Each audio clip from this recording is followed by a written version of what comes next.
Hi, Iro. Hi, stream. What's good, stream? This is an okay stream, I'm guessing. It's an okay stream. Just my phone decides not to charge somewhat. But how are you, Iro YT? Welcome to the party. Welcome to this somewhat morning stream. Welcome to the morning stream. Welcome to the Trans Girl Morning Stream. I am your host, Kiara Strings, and we're here just to talk about things. No idea what's going to be talked about, but actually, we were going to talk about where we left off yesterday. We were going to kind of talk about, we were actually going to talk about tabletop games. From yesterday, we were going to talk about tabletop games, and, I'm doing okay, Iro. Just here. Just getting up in the morning, set myself up, and everything. I'm just sort of leaning into this trans goth girl thing. This trans goth girl morning stream. It's quite interesting how much I've leaned into it. But you know, it is what it is. But I'm glad that you're doing good, Iro. Just going to talk a little bit about tabletop games because that's where we left off. Hold on.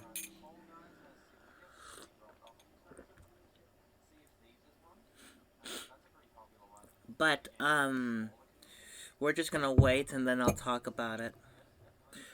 But, oh my goodness. Yesterday was just...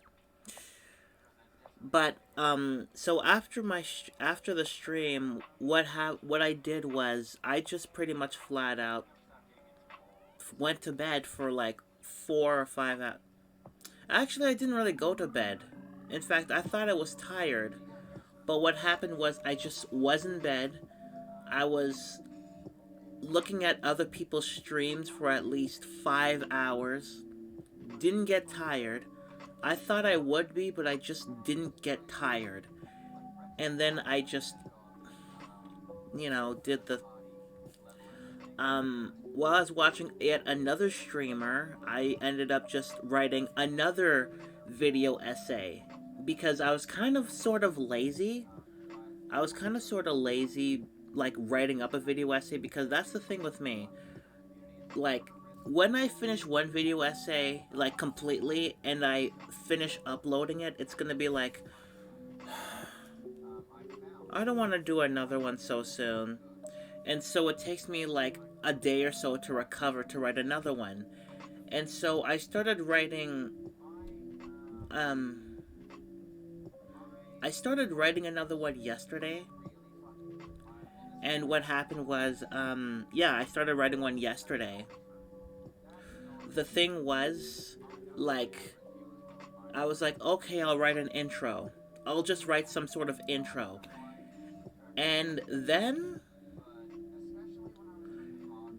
I ended up, it only took me like 30 or 40 minutes, but I wrote 2 very long paragraphs. Like, the intro just came out. It's so far out of the video essays that I've done. It is the longest intro that I've written or typed up. And then the second paragraph is just as long. And then I'm going to start the third paragraph. Like, right after the stream, I'm going to start the third paragraph, and I'm going to finish the rest. I am going to finish the rest of the script. Because I'm on a roll of some sort. Some sort of roll, I don't know how. But yeah, apparently I'm on some sort of roll. So hopefully I can, like, finish the rest. So the only reason that I started with my video essay script is because my tablet had to like what were the video summaries about. I usually don't say anything. I keep it as a surprise until the video is completely released. I'll post it when I post it. So here, I'll give you my if you don't know my YouTube channel, here's my YouTube channel. You can go check out a few things because I only started doing video essays about a month ago, like once a week. So yeah, I'm usually more surprised. But here's the thing, on Twitter, hold on a minute. Here. I'm actually not keeping something a surprise. There's some things I don't keep a surprise. So if you don't follow me on Twitter, I'll show you something. I'll give you a link to what I. You already subscribed already? Thank you. So here's I'm gonna show you if you don't follow me on Twitter. So hold on. Because I did you subscribed already? Okay. So here's my Twitter. I actually did a poll about the next my next video. Like not the one I'm working on currently, but the next video that I'm working on. So I'm actually doing a poll.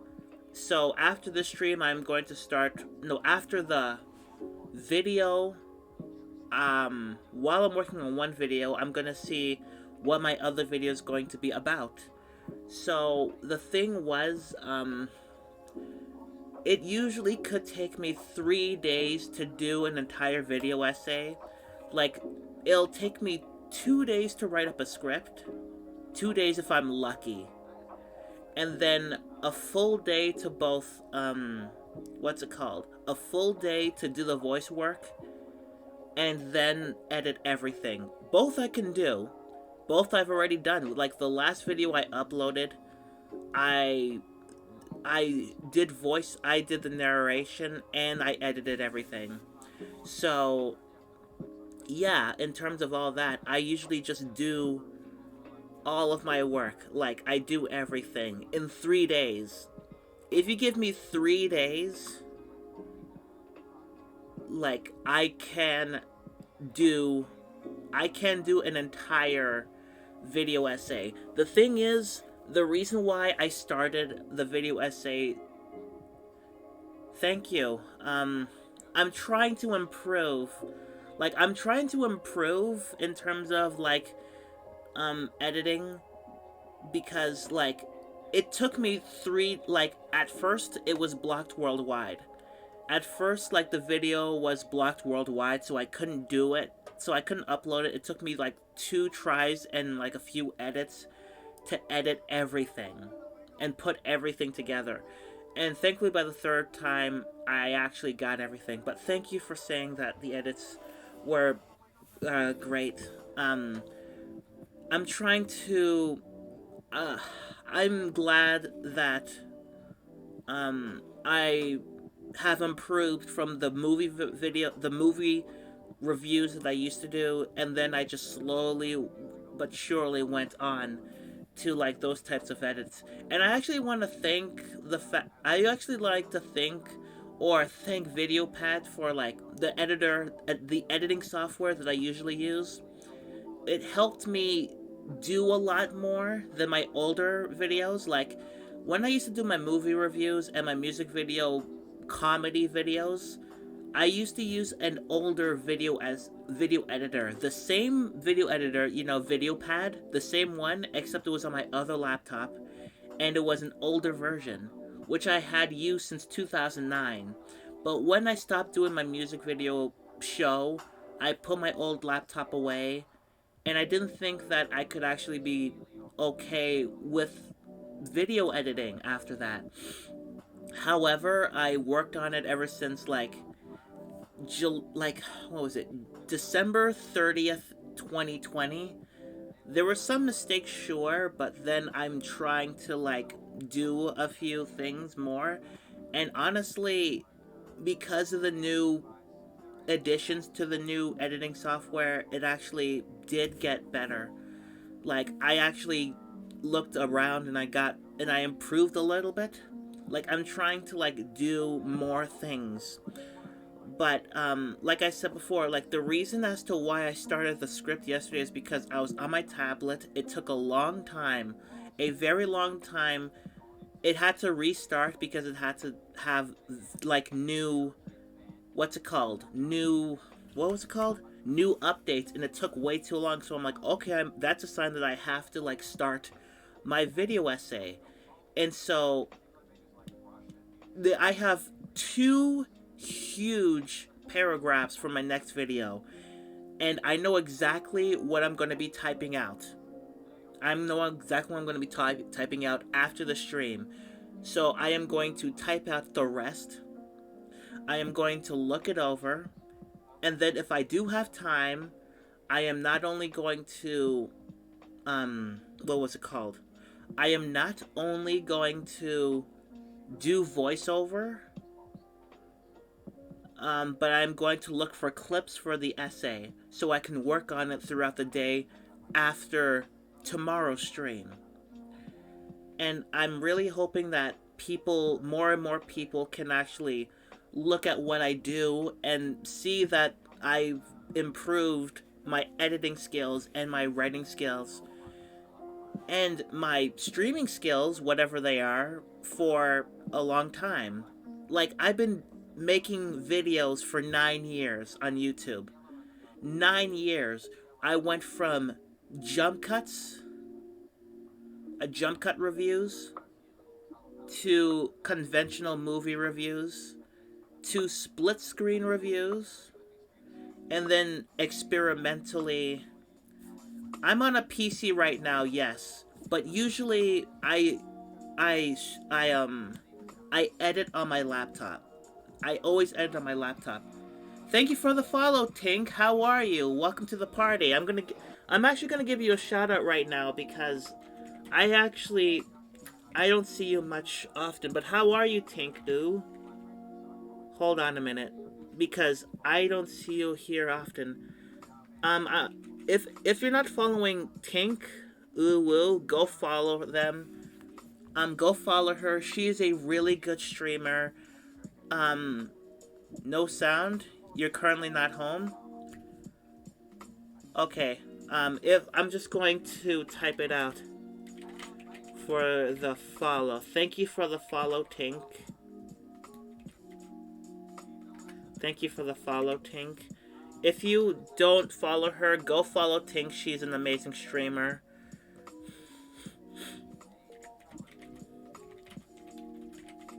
She is a really cool choral streamer. Go follow her. Anytime, Tink. But yeah.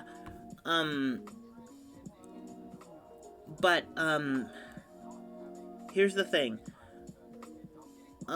In terms of, like, currently I'm looking for a job for editing for somebody and doing it for money, because I actually have a really good turnaround.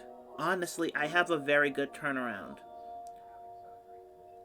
Like, in terms of editing. Because when I used to do my music video show, I could edit 4 or 5 videos in a day, because they were fairly easy to create and edit. At one point, I actually did an entire episode in 12 hours. Well, technically one.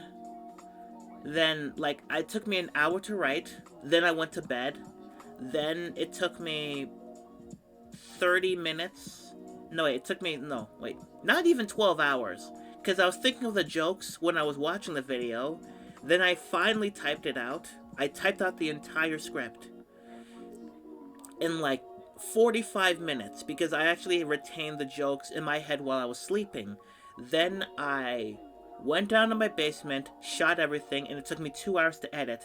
And then by noon, I edited everything. I uploaded it. So it took me less than 4 hours to edit one episode from conceptualizing, like writing that first word, all the way to finish editing.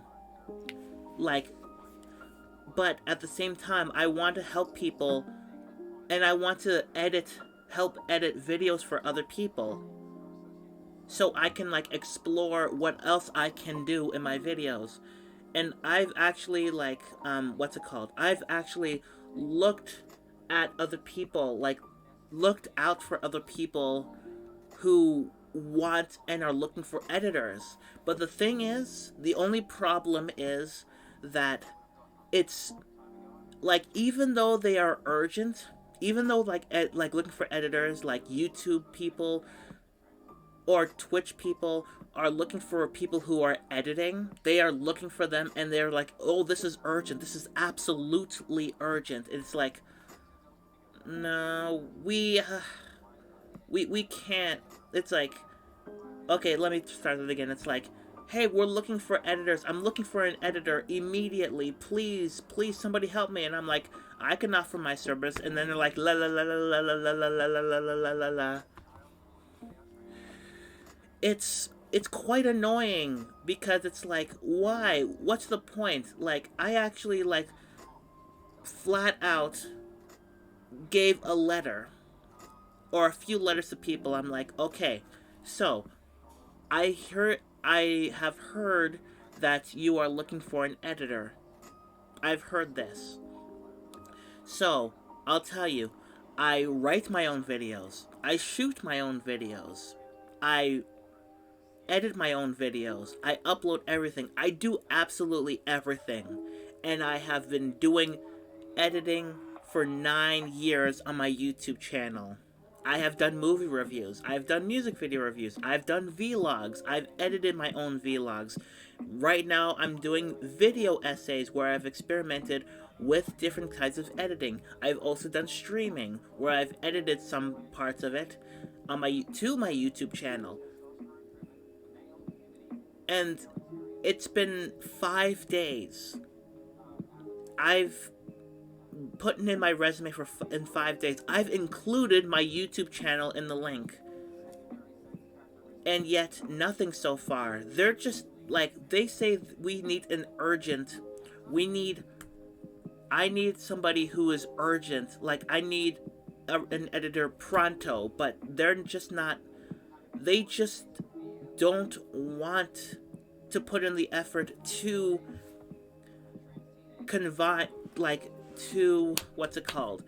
to be like foreboding with them. Like, they just leave people on the hook. I mean, I know they're busy, but at some point in time, other people are just going to pick you up, and then the people who tried to hire, who were looking for you in the first place, is like, hey, I've seen your videos and you did such a good job with this other person who you hired. You want to leave that person and just work for me? I'm like, no. You had your chance. I shouted out to you. I offered you my services. But there's only so much time which I can be in one place. Only one place. And you would not give me a chance. You don't give me a chance. That's awful. That is honestly, like, awful what you're doing. Like, you're saying that you want an editor. You want an editor. But you just don't want to do... You just don't want to put in the effort into, like, hiring anybody.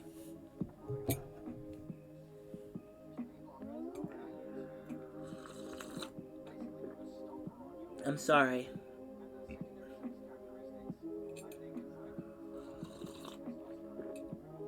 I am really sorry. I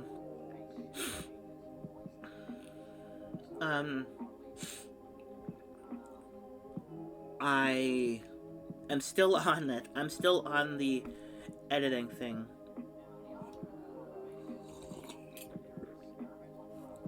So let's just talk about something else. A lot of people are like that. It sucks. It honestly sucks. like I said yesterday, they don't really want, like, people who are looking for people don't want to hire people who might make them look bad. You know, because there is a story about how Paul McCartney or John Lennon, one of them didn't want to hire the other because they would show them up. But, you know, they ended up making the Beatles, so it's like, whatever. It was working on the long run. I don't know if it was John Lennon who was envious of, didn't want Paul McCartney in the band. John Lennon and Paul McCartney, they are or were members of the Beatles. You ever heard of the Beatles? Okay, here they are. These are the Beatles. These are the Beatles right here. So, this is John Lennon. This person right here. This person right here is John Lennon. The person after him is Ringo. John Lennon is like the guitarist of the band. Ringo Starr is right here. He's the drummer. This is Paul McCartney. He's the lead singer and bassist. And this is George Harrison. My favorite Beatle is the actual guitarist, the other guitarist. The people who are looking for editors. So a friend of mine,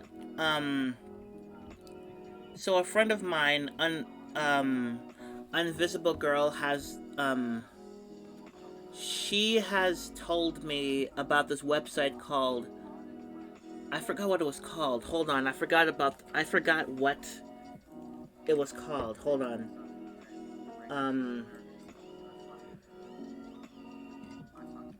Sorry. I was burping. So they were, like, she told me about this website called Fiverr, where, they, are looking for people. You know what? I actually know how to, like, I'll just show you the website. Hold on. Because, she showed me about this website, so I could show you. I could honestly show you Fiverr. So, hold on. Hopefully this will work.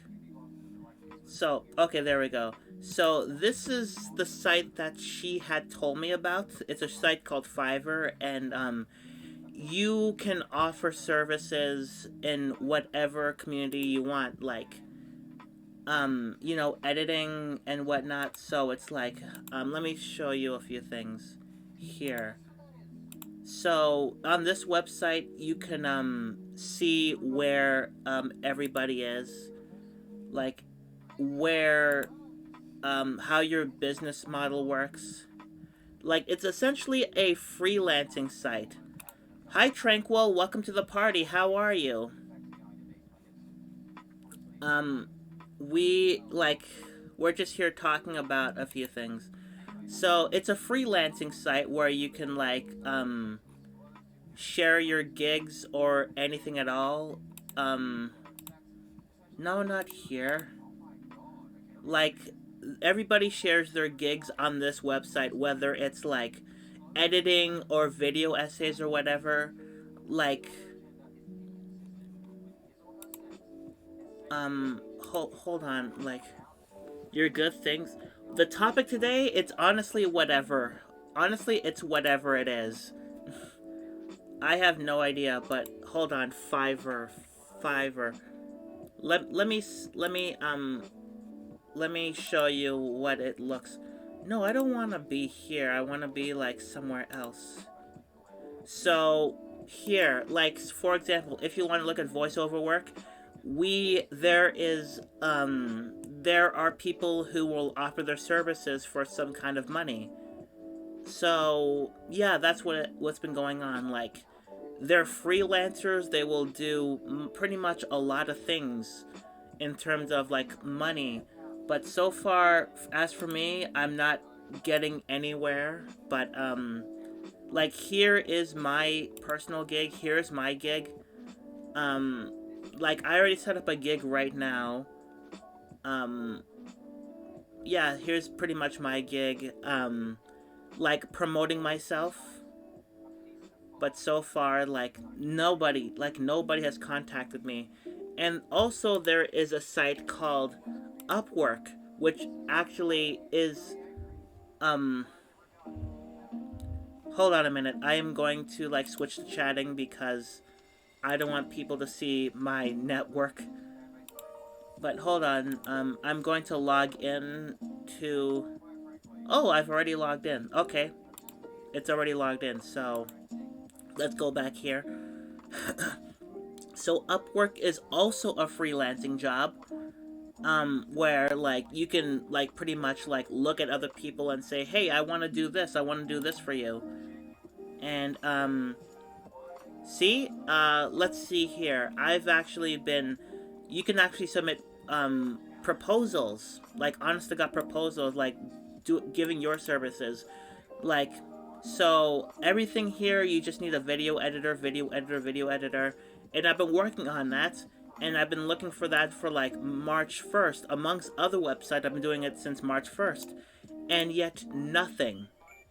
Like it doesn't say active proposals or invitations to interview. Like I've been waiting, amongst other things, for these proposals for 5 days. Like, for honest to god 5 days, and nothing has been brought back. Like, there's nothing coming back. And I'm wondering, like, what am I doing wrong? Like, any offers, nothing. Invitations to interview, active proposals. Like, on this website, I'm offering my proposal. I'm offering my services just like the other website. But nothing. There is nothing. I don't know what is going on. Like, honestly, I have no idea what is going on with several people. So that's kind of why I'm a bit frustrated, because I am looking for... I have never heard of any task. I forgot to shout you out. Hold on. If you're not shouting out, if you're not following Tranquil Bigfoot, go ahead. Last time they checked, they were playing Spyro the Dragon, which is a game that I have never played. I've never played Spyro the Dragon. I remember playing Crash Bandicoot when I was a kid, but I've never played Spyro the Dragon. But I've never heard of this any task. Let me see this any task, because quite frankly,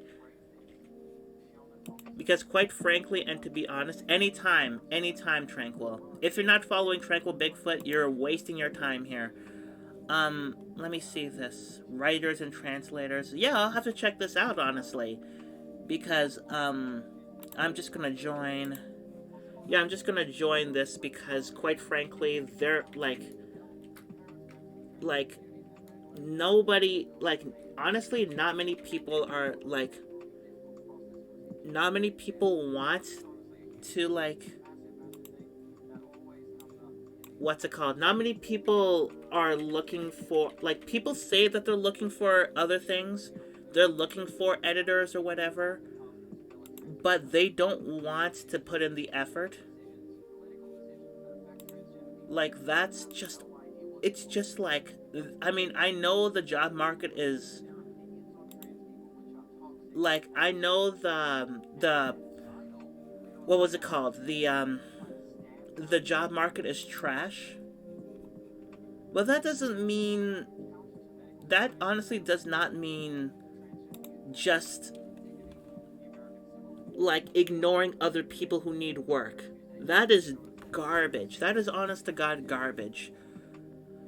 Because somebody could have a good portfolio. Somebody could have a, like I have a 9-year portfolio in terms... Hold on, this is like a little too much far. I have a 9-year portfolio on my YouTube channel where I did absolutely everything. And once in a while, I'll have somebody on for a vlog with very little editing. However, people would rather, like, people who are asking for help would rather just go for somebody who has little experience.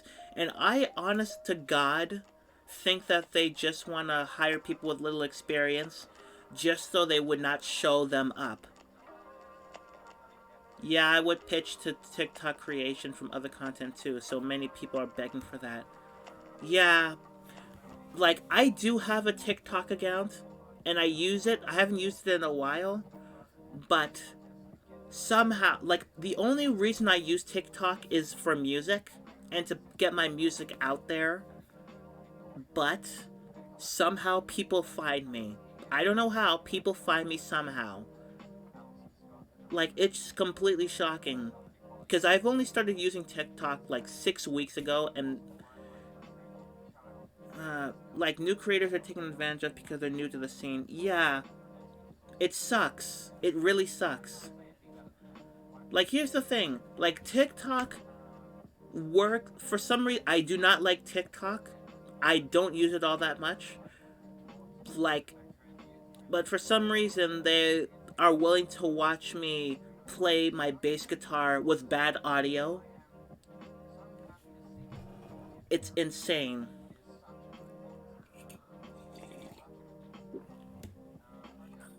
Like, again, I still don't like TikTok. I still don't.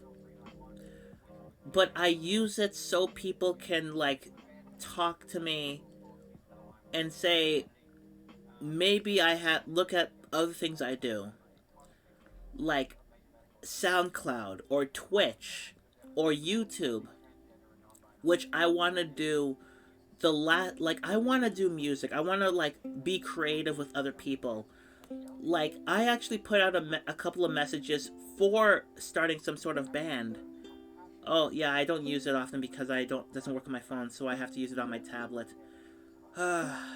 Yeah, like, I would love to use it on my tablet, but there is something called the duo mode where you can, like, do something with other people on another video. Like, say you want to, like, add on to somebody's video. Like, say they're playing say they're playing guitar and you play bass, and you see somebody playing a guitar and you know a bass line. Like, you can, like, record a bass guitar line. Like, you could just, like, TikTok allows you to just go on that duet button on their guitar, if they allow you on the guitar, and just, like, you can just play whatever you want with them as long as it matches. And I've tried to do that, but for some reason my phone doesn't pick up sound enough, or it's not high enough no matter what. So I can't do anything. Like, I can't use my tablet because it doesn't have that duet app, and my phone doesn't allow, because my phone's volume is just bad. It has bad volume, so it's like, whatever, fine. Duetting is so dodgy for me. I have to plug them in and use the mic. I don't have a microphone for my phone. I don't have one yet. But I'm just gonna wait. Yeah, I'm just gonna wait. I'm just gonna wait to get a mic for my phone. Hopefully it'll work on my phone.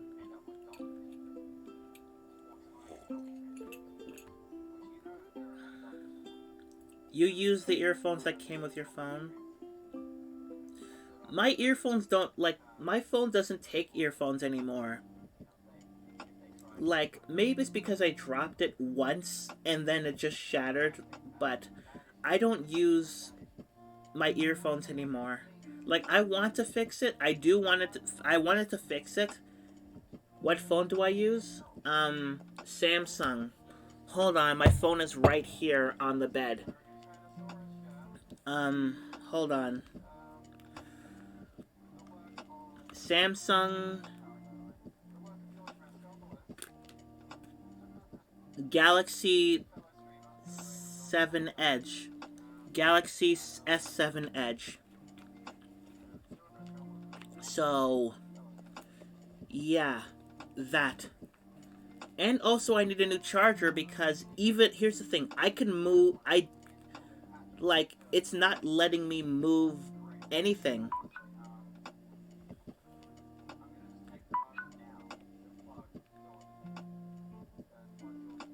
What is going on? Okay, now it's doing that fast charging thing. There we go. So, here's the thing about this phone here.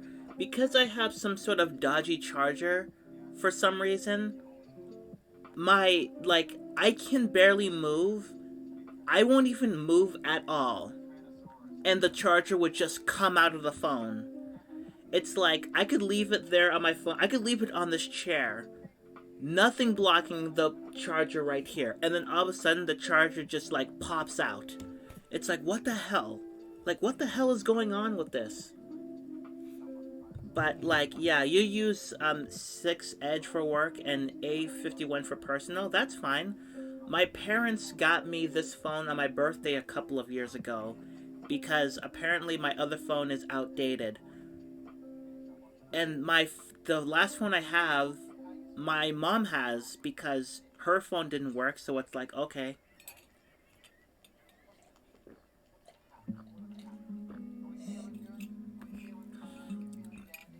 So yeah. Sorry. But, oh, you had lint in your port and your phone didn't charge well? It's more like the charger itself. It's not even the phone, it's just the charger. And I wanted to have it fixed. I wanted to have this phone fixed, but unlike my other phone, the people who fix phones near my house is like, we can't fix this because if we try, it'll crack more and it will stop working. It's like, now I mean, this is a better phone than my last phone, but at the same time, what the hell? I want... Yeah, they are difficult to fix, so I have nothing... I honestly have nothing else to do. I have to keep using this phone. Like, I don't even mind the crack. I don't mind the crack on my phone, because a lot of people have cracks on their phones. Like, I'm so used to it at this point. It's pretty much like, I'm so used to it. But, yeah, it's, here's the thing, as long as my phone is okay, as long as I can call with it, as long as I can text with it, it'll be okay.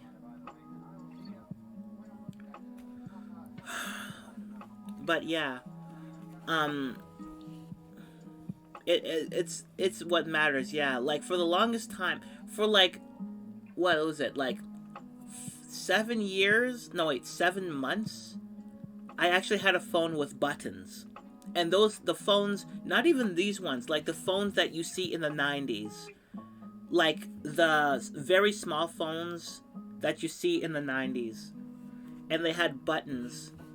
And everybody looked at me like, oh, you can text with that? I'm like, yeah, I can text with that. And it's like, what is this, last decade? It's like, this is from the 90s. This is 2013. Yeah, one of those feature phones. I think that's what they were called. But it's like, people always looked at that phone and go, what the hell is with that phone? It's like, well, here's the thing. It's my very first phone. It was my very first phone. My parents are like, okay, listen, you are working now. You need a phone. And I'm like, I don't need a phone. I went all this time without one. What the hell? It's like, no, you need a phone right now. We're going to get you here's a phone right here. And they gave me a phone from the 90s or early 2000s. And I liked it. 2277778888255. Yeah, I have no idea what that means. But yeah, so my parents twice had to, like, upgrade my phone because, like, they're like, hey, my name if you read it with phones. Oh my god. It's been so long. It's been so long since I've used that phone. My other phone is buried. I buried my first phone in the backyard. Like, I buried my very first phone in my backyard because it's like, well, I'm not going to be using it anymore. Might as well just, like, you know, bury it away and never see it again. Like, never see it again. So it's somewhere It's somewhere in my backyard. Rip phone. Who's gonna use that phone? Who in my family is gonna use that phone? Because everybody in this house uses current phones. Everybody uses current phones in this house. So it's like, okay, whatever. It's kind of like, okay, whatever. But, yeah, it's like, so I just buried it in my backyard. And nobody can get to it because we have, a platform paved over it. Like, we've paved with, like, I buried it in grass, but, like, we put a huge pavement over a lot of the grass. So, it's like, gone. It's pretty much gone. So, you can't get to it unless you, like, break that concrete. Like, unless you break that concrete, you're never going to get it. Getting a package from the door? Okay. Alright. So, let me see what else. So, what happens is that sometimes, like, I was talking about YouTube and whatnot, but the thing is, I am trying to, like, be a lot better in terms of, like, getting myself out there. But, you know, it's really hard when somebody actually does say that they want help, but they are not willing to put in the effort to respond to that help. So it is really frustrating. It's so frustrating because they would rather have somebody who's not experienced. And that's kind of like how Twitch is. Like, there are people who are working hard and are getting... Because here's what happens. There are people on Twitch who want to get to the top. But, you know, Twitch is being kind of not great because they take half of the profits. And it's like, wow, that's a lot. That is way too much. Like, you're taking that much away from Twitch creators? What the hell's wrong with you? And on top of that, Twitch kind of flags or, like, bans people who don't deserve it. Like, Twitch has a couple of partners that are, like, awful. Like, there's a one Twitch partner who was said and is said to be abusive towards the people that they've dated. They've been abusive towards the people they have dated.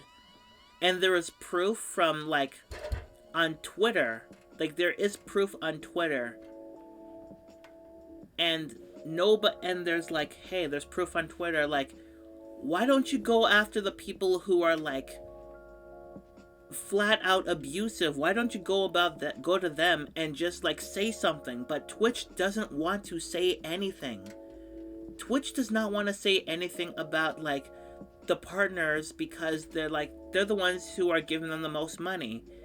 And at the end of the day, it's going to be like, if you keep doing that, people are going to abandon your website. And who is Twitch going to go after? The partners. And then those partners are going to go away and go to another site. And then Twitch is going to, like, spin its wheels and try to get those people back.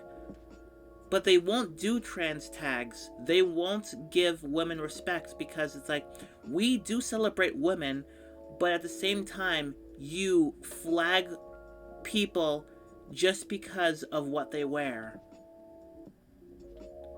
Like, yeah, it's like, yeah, sure. Like, one person actually gets flagged just because they get harassed. Like, hate raids. This one person gets hate raids. They get a lot, like, hate raids, and people are like, ooh, ew, you're disgusting. Why are you doing this? Why are you, like, right here? And it's like, and the person in question ends up complaining about these raids, and then they end up either getting ignored or they get suspended. And meanwhile, there was a well-known pedophile on Twitch, and they don't do anything about it. It's like, what are you doing? you're just trying to take away over and over.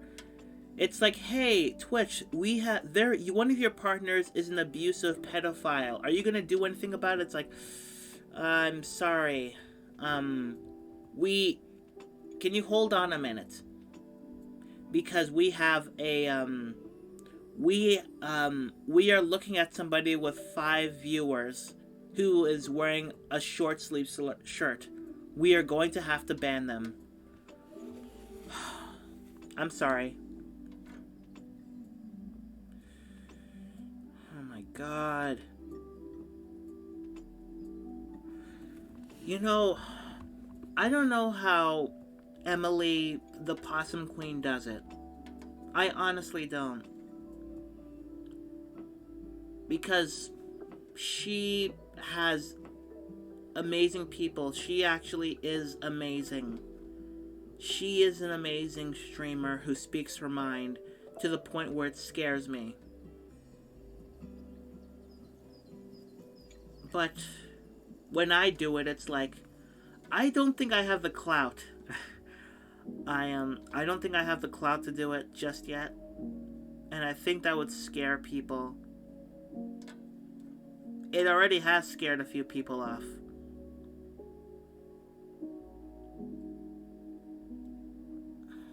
My goodness, I think I should have just been chill. Why wasn't I chill? Why wasn't I chill? I don't know why I've never been, like, chill.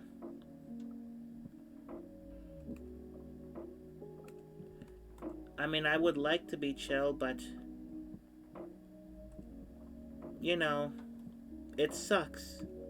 It honestly sucks.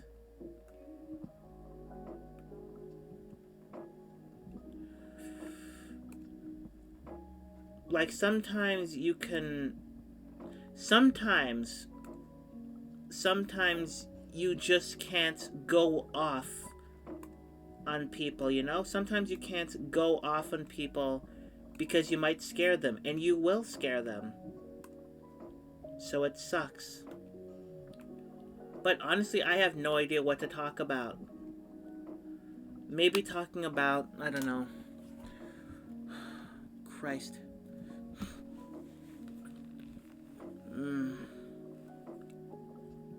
It just sucks. It honestly sucks. But,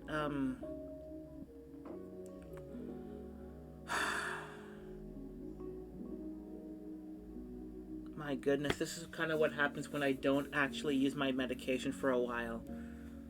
I keep forgetting to.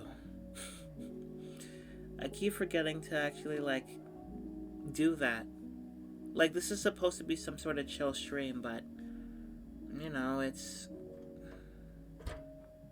Sorry, it's been, like, thinking about things is just, you know... Honestly, thinking about certain things is just... It just kind of gets to me sometimes. And that's what Twitter is for. That is honestly what Twitter is for, you know? Because, like, at least with Twitter, it's like, hey, this is what I'm going to be talking about. If you, like, but I have so much things. I have more than a few things that I don't usually talk about on Twitter. It does suck, but, you know, sometimes you just need it. And I know I know people have to put themselves out there, and they do. But when I started, honestly, when I started this, I honestly didn't think that, I knew what I was doing. All I had was just my Xbox One, a crappy headphones, well, cheap headphones. I have 3 of them. But that's it. That's all I had. And an Xbox One game. With no camera, with no lighting, and in my basement for 2 hours a day. 90 minutes to 2 hours. And that's what I want to do currently. Just do some sort of show. Just do some sort of show where I just talk about different topics. Like Space Jam 2. I don't know if I'll watch it because they've waited so... Then, like, I would say that they waited so long in between sequels. But Bill and Ted 2 and Bill and Ted 3 were 2 decades apart. So, what would I know? Like, what would I know, honestly? But, yeah, in terms of, like, sequel gaps, that is a hefty one, because I do remember watching that first Space Jam movie when I was a kid, in theaters, but I'm pretty sure it's only a nostalgic movie. Like, that is a 90s movie. There are 90s movies, but Space Jam is a 90s movie. Like, it is a pure 90s movie. It's insane. Like, oh my god. Like, I do like 90s things. Like, I love 90s things. Like, I love grunge. I love punk rock from the 90s. My favorite album of all time. 2 albums. 2 of my top 5 albums of all time are from the 90s. Okay, no, wait, hold on. Number 2 and 3 of my favorite albums of all time are from the 90s. The second is Californication by the Red Hot Chili Peppers. And third is Michael Jackson's Dangerous. Granted, Dangerous banks on my nostalgia. And some things don't really hold up. Like, with the exception, like the first half and the last track are really, really amazing. I love those songs. But, however, in between those, there's that not really bad songs. It's more along the lines of they are glurgy as hell. Like, there is an edge to Dangerous, like with the first half of that album. Like, there is an edge to them that are catchy and, like, very, very badass and kick-ass. And then, in the second half, somebody just took the teeth out and just made it, like, glurgy, like Heal the World, Gone Too Soon. I should do a video essay on that album. Holy crap, I should just do a video essay on that album. Because I have a few things to talk about. Like a cluster, like what? What should the title be? A cluster F masterpiece? A flawed masterpiece? A schizophrenic masterpiece? But currently oh god, why am I have no idea why I am thinking of these ideas while I'm on stream. And I like the fact that I can just talk stream of consciously. I love doing that. I love talking stream consciously, of conscious. And, like, not many people, like, nobody's watching right now, but I'm just doing it because what would happen if somebody would just go ahead and just, I don't know, look across my channel and see that I am doing something like this? Who knows? Honestly, who knows? But, honestly, it's more like, okay, fine. I'm okay with it. But, you know, I do my best, and I'm really glad that more people are on my YouTube channel and watching what I do. Because I want to do those types of things, and honestly, I didn't think that I would be able to go back on YouTube. And that's mostly due to the fact that I had I have envy issues like a lot of us do. A lot of us have envy issues. A whole lot of us have envious issues. And that's uh, like everybody has envy issues, and that kind of is the reason why I stopped doing YouTube. It's because I was envious towards this one person, and that envy turned to hate. I'm like, what am I doing wrong? Why am I doing this wrong? Why are they getting people to watch them?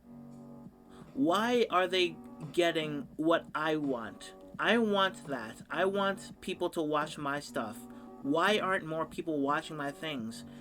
And that kind of was one of the reasons why I stopped making my other show, because I didn't think anybody would ever watch something funny. So I just stopped. And then though that person kept going, and my hatred just kept going and going up, to the point where I told somebody, I told a few people about the person I've hated, and they're like, wait, you hate that person? They're just so basic. They're basic in all this. Why do you hate them? And it's because they have some things that I am striving for but can never get to. Like, people often say that this person makes mini videos, like mini movies, like 90-minute movies. And when I hear people praising them, it just makes me feel like I have nothing to prove. Like I am an awful content creator. I can't do anything. It makes me feel sick. It makes all the praise that they get makes me feel god awful. It makes me feel like I can't do anything anymore.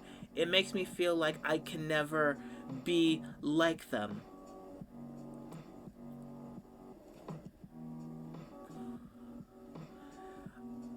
However, even even though I despise this person and my hatred has gone down, I have worked at myself again. I still don't like this person, but I have to figure out what they are doing. What they are doing. How are they doing it? Because nobody goes from like 0 to like 100 in a day. Everybody has to start at 0 and work the way up. That's kind of what I had to learn. Not kind of, I had to learn.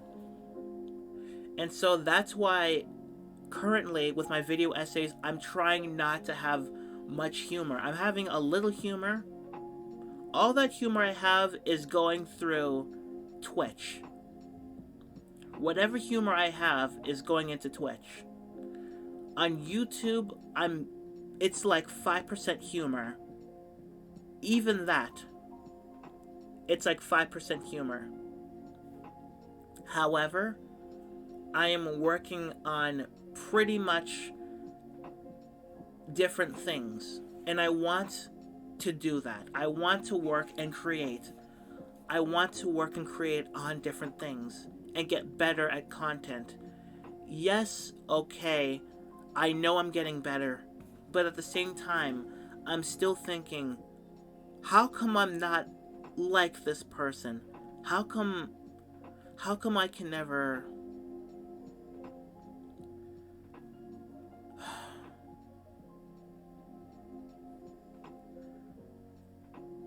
It sucks.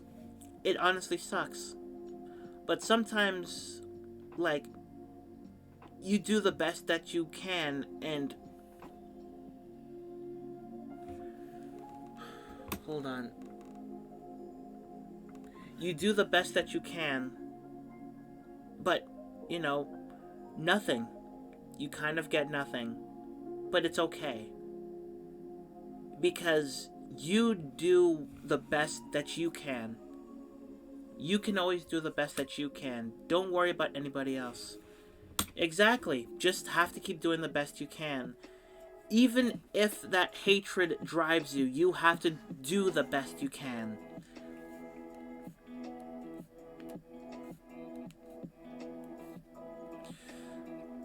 you can go back in the past and you can see the growth. That's the best you can do. Like, I had somebody tell me that, yeah, exactly. People who like my content. But at the same time, like, you're just thinking, how come I'm not as popular as this person? This is what happens sometimes. It's not even about popularity, it's about recognition. It's not about popularity for me. It's about recognition. Like, how can I be recognized more? Because they can always find a relatable pull after being exposed to just one video? Exactly. Like, I'm just hoping that the videos that I'm created right now, will go to other people. Like some sort of algorithm, I don't know, something. But I'm just working my ass off. Like, it sucks that you are, like, somebody can work on a project that they spend hours on. Hours or days or weeks. And then not many people watch it, and it's like, and you're just so discouraged. Like, that's the worst part. You just feel discouraged because you work on something so hard. You work over and over again. You get every last detail right. And then when you see that your work isn't as recognized as you think, you just think, am I doing something wrong?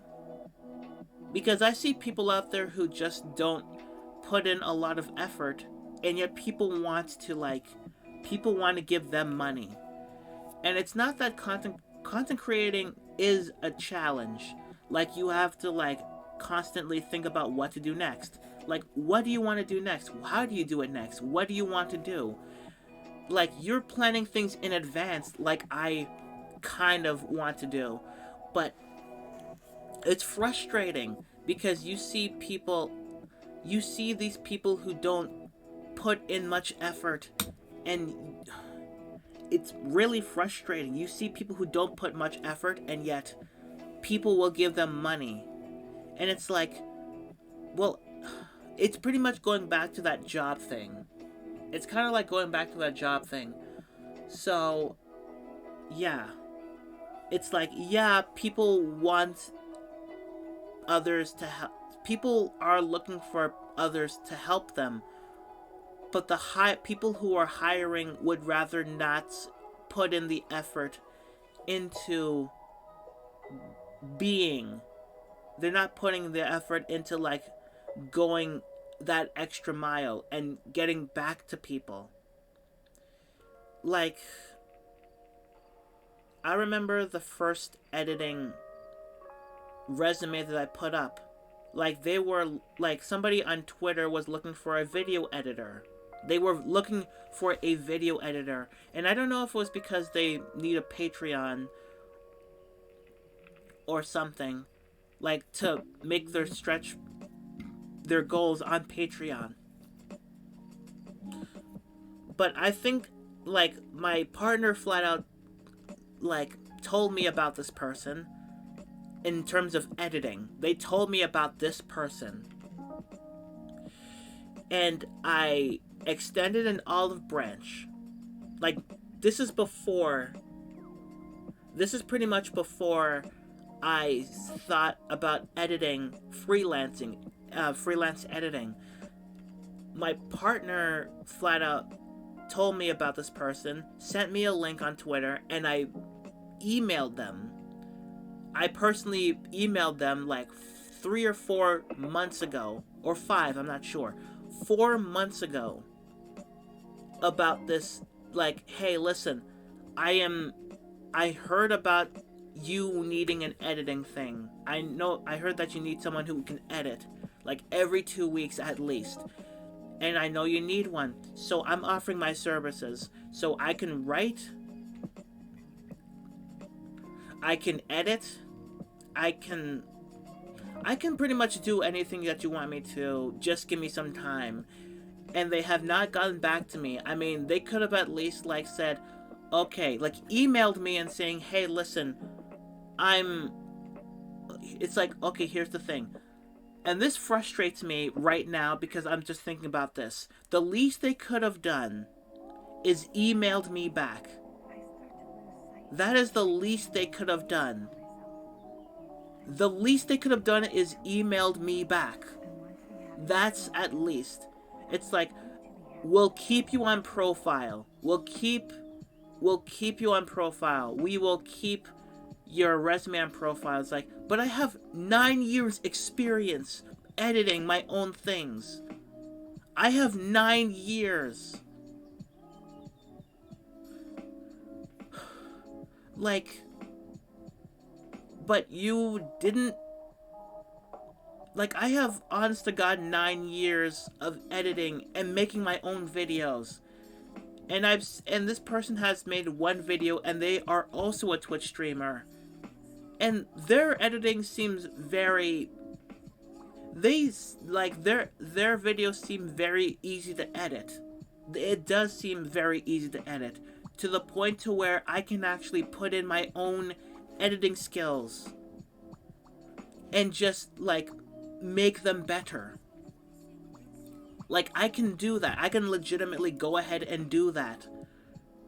Because I've learned a few things because of my video essays. But they did not reply. They either... If they did get an editor, they could have at least replied back, "You are not who we're looking for." I'll be like, I honestly would have been okay. I am so sorry if I'm, like, ranting or getting frustrated. But it is frustrating because it's like, okay, listen.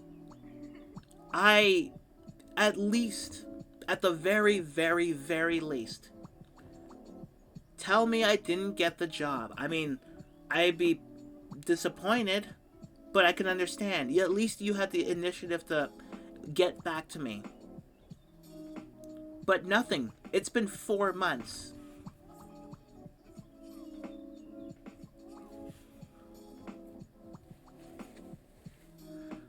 Good God, I need a... Hold on a minute.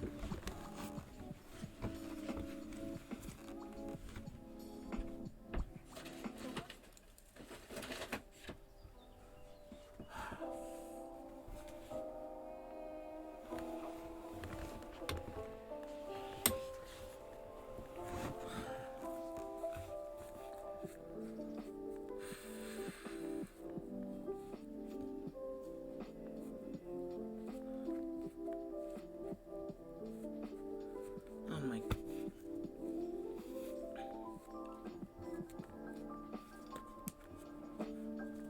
Sorry, stress ball. I got it for free at the sports check.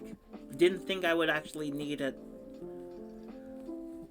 I actually really need to take my medication again. It's been like 2 days.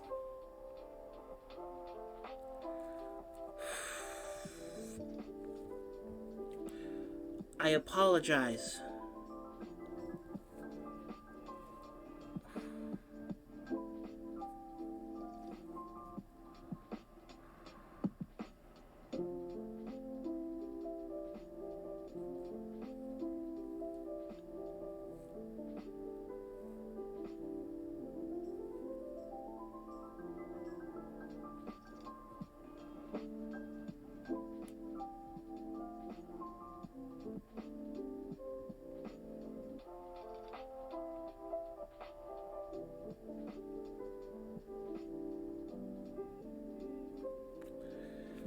Okay, sorry.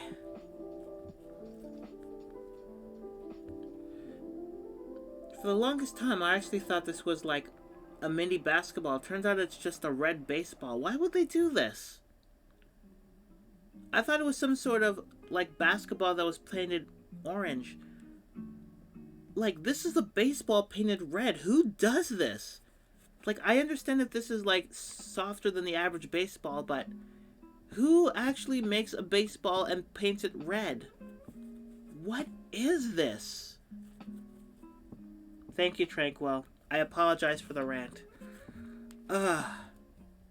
China has interesting accessory ideas. Like, how so? I wonder what happens if I chew it.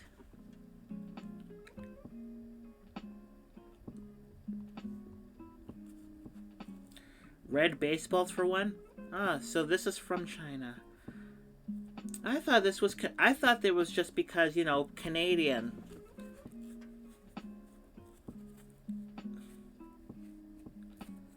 Oh my god.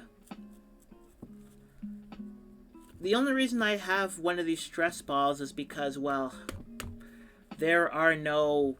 I don't have fidget spinners. Which. I remember when fidget spinners were just a thing. I remember when those fidget spinners were kind of a thing. Like, kind of, sort of. Like, when Rooster Teeth actually had their own, I'm like, oh, this is actually a really good concept. And then when you find out that fidget spinners could be just, like, purchased at, like, a dollar store or whatever, it's like,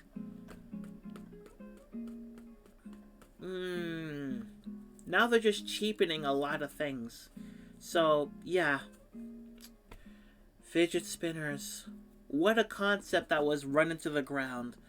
I really don't like it when, like, it just, like, an interesting concept ends up being very, very, like, somebody also looks at the interesting concept and goes, hey, we can make that. And they just cheap it out, and people... It's like Beyblades. Remember when used to have a fidget spinner business, but then did it get oversaturated? Because that's how Beyblades ended up. Because, like, I remember Beyblades were just, like, amazing. Like, they, like, if you weren't careful while they were spinning, they were sharp and you could get cut. But then these, like, yeah, Beyblades, oh my god.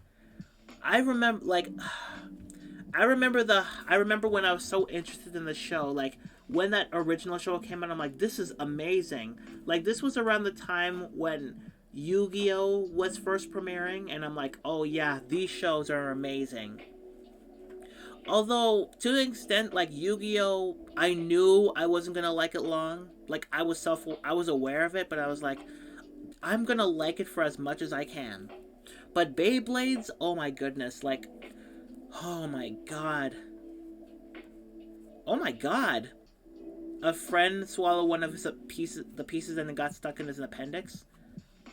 Did that piece, like, turn him into a Beyblade? Because that would be amazing. I swallowed a Beyblade. Aww. It had to be removed? So, the dream of turning into a Beyblade just didn't happen? Oh, that sucks. Turned him to an idiot. Well, honestly, he wasn't, like, if he was an idiot, he was an idiot before he swallowed it. He swallowed it, so he was already an idiot. I don't know. Like, I was in the 5th, like, I remember when I really liked Beyblade. I remember the top of Beyblades. Like, I remember my 6th grade birthday party when I was at the bowling alley with a few classmates on my birthday party.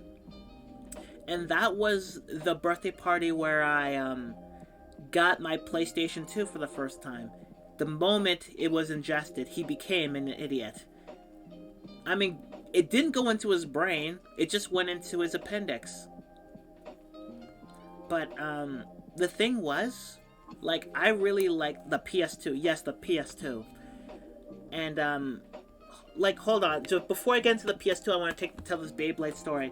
So, what happened was, it was just so invested. Like, my mom, like, it was at the peak of when I really liked Beyblades, and my mom ended up going to the dollar store at the mall and getting all these Beyblades. And they weren't just the regular Beyblades you seen on the show. They were like these cheap plastic Beyblades. Like, they weren't, like, they went by another name. I forgot what they were. But that's how cheap they were cheap like that. And so my mom got a whole bunch of them. Like, she bought like $30 worth. She gave them to a lot of people, but we all brought our own. Like, we all, like, brought our own Beyblades, and we just, like, either we bowled, at the bowling alley, or we just like played Beyblades together. That's what it was. All while Avril Lavigne's Complicated was playing. Like, and then by the time, but after that birthday party, I slowly stopped getting into Beyblades. Especially when the new cartoon, like when the original series ended, then it was just like, I'm over it. But the PS2, yes, that on my birthday in grade 6, I wished, like, we had a cake for me, and my wish was to get a PS2 because honestly, I did not know. I didn't know what to get because it's like make a wish, and I'm like, I don't know what to. My brain was like, I don't know what to do. I don't know what to wish for. I don't know what to wish for. I'm like a PS2, a PS2. I'm like, okay, fine. And at my birthday party, I got the PS2, and the very first thing, aside from a demo for Burnout 3, I ever got. Was it Burnout? I'm pretty sure it was Burnout 3. But the first thing I ever got, the first video game I've ever got, and this was in 2003, or, yeah, 2003. Yeah, 2003, because my birthday party was 2003, was FIFA Soccer 2002. My cousin gave me his 2002 soccer game, which now I have, like, which I left at a friend's house a few years ago, but later on I ended up getting 3 copies. I got 3 copies. In 2014, I ended up getting 3 copies of 2002 FIFA. It is a throwback, and right now it's the only FIFA game I have for any system. Switching the PC, Coral. Like, that FIFA 2002 is the only game I actually, like, the only FIFA game I have. I had a couple of basketball games, but that FIFA game just brings back memories of me and my other cousin just playing that game. Like, I remember a few years ago, we were just playing, like, we were playing on the PS2, and our little cousins were playing with the Xbox 360. And me and my cousin were just playing FIFA 2002, and then the little cousins just looked over on our PS2 and like, what is this? Hi, Awakened. Welcome to the party. How are you? I actually, like, before I do anything, how are you? Because I checked your stream out yesterday, and it's like, huh. Because, like, drowsy but decent. I'm doing, Coral. I went on a bit of a rant in terms of, because of, like, freelancing editing, but that's pretty much it. I did catch, your stream yesterday. It only lasted about 49 minutes, but I actually saw that you were making, shapes. I don't know if I'm remembering this right. You were making shapes for, something. I forgot. It was, like, for your game, I think. I don't remember. It was a couple of days ago. I don't really remember a couple of days ago. I don't even remember what I was talking about a couple of days ago. Hell, today I was supposed, like, it's Saturday, so right now I was supposed to play Skyrim. But I'm like, I'm just gonna stop. But, like, what you were doing on your stream did seem complicated. To me, it seems complicated. Because I can't do that type of design. According to Crate, they were just the base design for game assets. Still, like, doing something like that does seem very complicated. To me, it seems complicated because I don't know much about coding or, like, designing for game assets. I honestly don't. But, like, it actually did look pretty, like, what you were doing was pretty creative. No, not was, is pretty creative. Even though I don't understand a lot of it, like, how you show it off actually was really, like, fascinating and creative. But I apologize if I didn't talk that much. I just wanted to see how it was done. in terms of like what you were doing and how it was done. I'm not I'm not like the thing is, like, I could look at other people and say they're doing something that I want to do, but I know I'm in that vicinity of doing that. But what you're doing, I don't have much. You're not used to doing 3D modeling live. Okay, so that's what it was called. 3D modeling. 3D modeling. Yeah. But it's totally fine, honestly. Like, what you were streaming is fascinating. 3D modeling is fascinating. It's just that, for me, like, it does seem complicated. Like, for me, that does seem complicated. You might not think it's complicated, but I can't do something like that. I can make music on bass guitar, but I can't do anything else. But you know, the thing is, you're making a game on your own time. And that's like, I honestly don't have a project like creating a game. I don't know what I'm doing. All I'm doing is like creating videos and just streaming about life while trying to find, like, trying to get into like freelance editing, but people aren't biting despite the fact that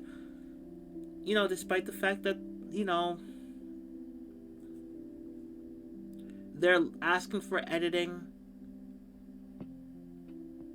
but no one really wants to bite back. But that's neither here or there. Thankfully, I have a stress ball.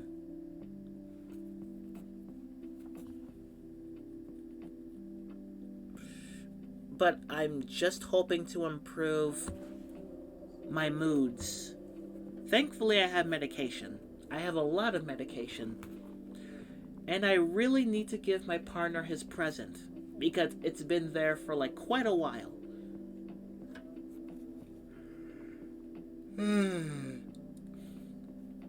But right now, in terms of like COVID, we actually went from red to gray.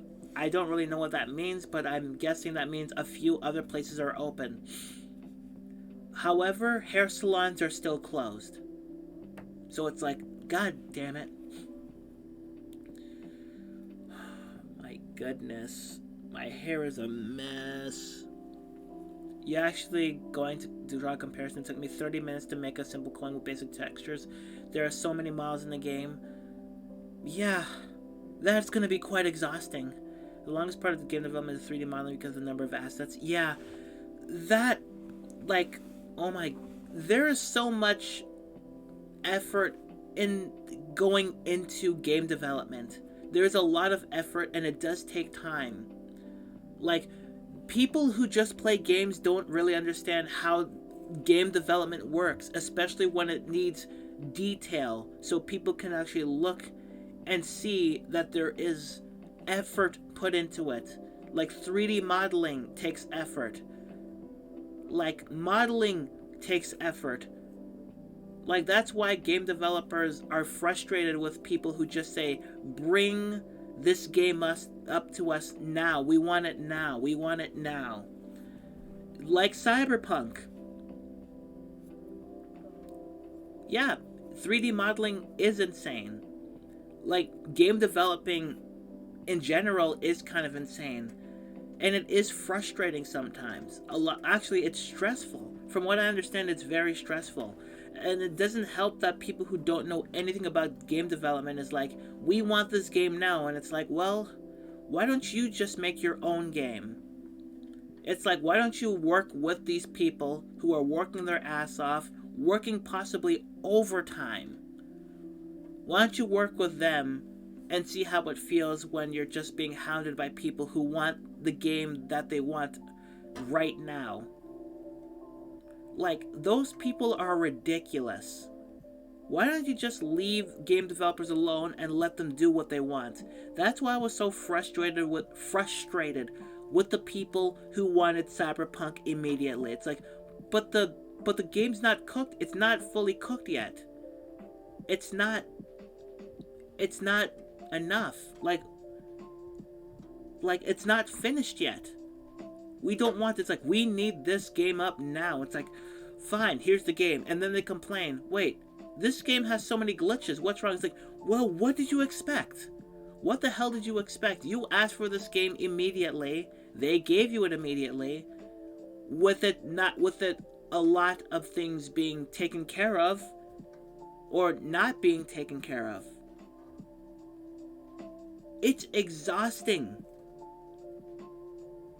Like, you can't do that to people. Like, you can't do that to game developers. It takes 30 minutes to make a simple coin with basic textures, like Awakened Dragons said. It would take 30 minutes to make one thing with basic textures. How long do you think it's going to take with something that is not basic? It's complicated, with so much texture, with so much effort, so the tiny details just to make it worth a second, third, fourth, fifth, or even sixth look. You can't rush art. You honestly can't. You just have to get, whether anybody who is creating anything knows you can't rush art. Otherwise, you'll just... not all art is liked by everybody. It's liked by some people. You can pretty much... Exactly. If you rush a developed game, you are not going to develop a well-developed game. Same with anything else. If you are rushing or forcing somebody to hurry up with a game, you're going to force them to cut corners. Or, either cut corners or make, the game not as well established as you want it to be. You can't rush somebody just because you want something. You can't rush art. You have to just trust the people behind something to make something for you that you like. Not everybody's gonna like what you do. Not everybody's gonna like what you do.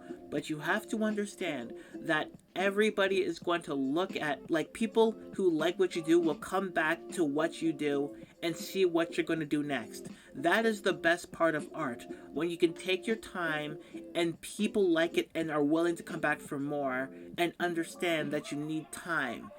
Everything needs time. Everything needs time. This is why AAA companies take so long to make games. Even with a large number of people, it still takes time to be developed. Exactly. That's the thing. The reason why Pokemon games, for the most part, are really good is because they take their time. They want to put new ideas into realization. They want to know what worked in the last game and what didn't. What they can improve in the last game, what they can get rid of. All those types of things. They want to improve on everything. Everything can be improved. There is no such thing as perfection. Anything can be improved. You just have to take... You can improve your product. Everything takes time. Like Pokemon. Each game arguably can get better. Each game can get better at a certain point in time. It's just that you just need to focus. You just have to let people focus on what they want to do. People developers and content creators and everybody in a creative position can be focused. Can take suggestions. They can take suggestions and say, hey, this might be a good idea. Maybe we should try that.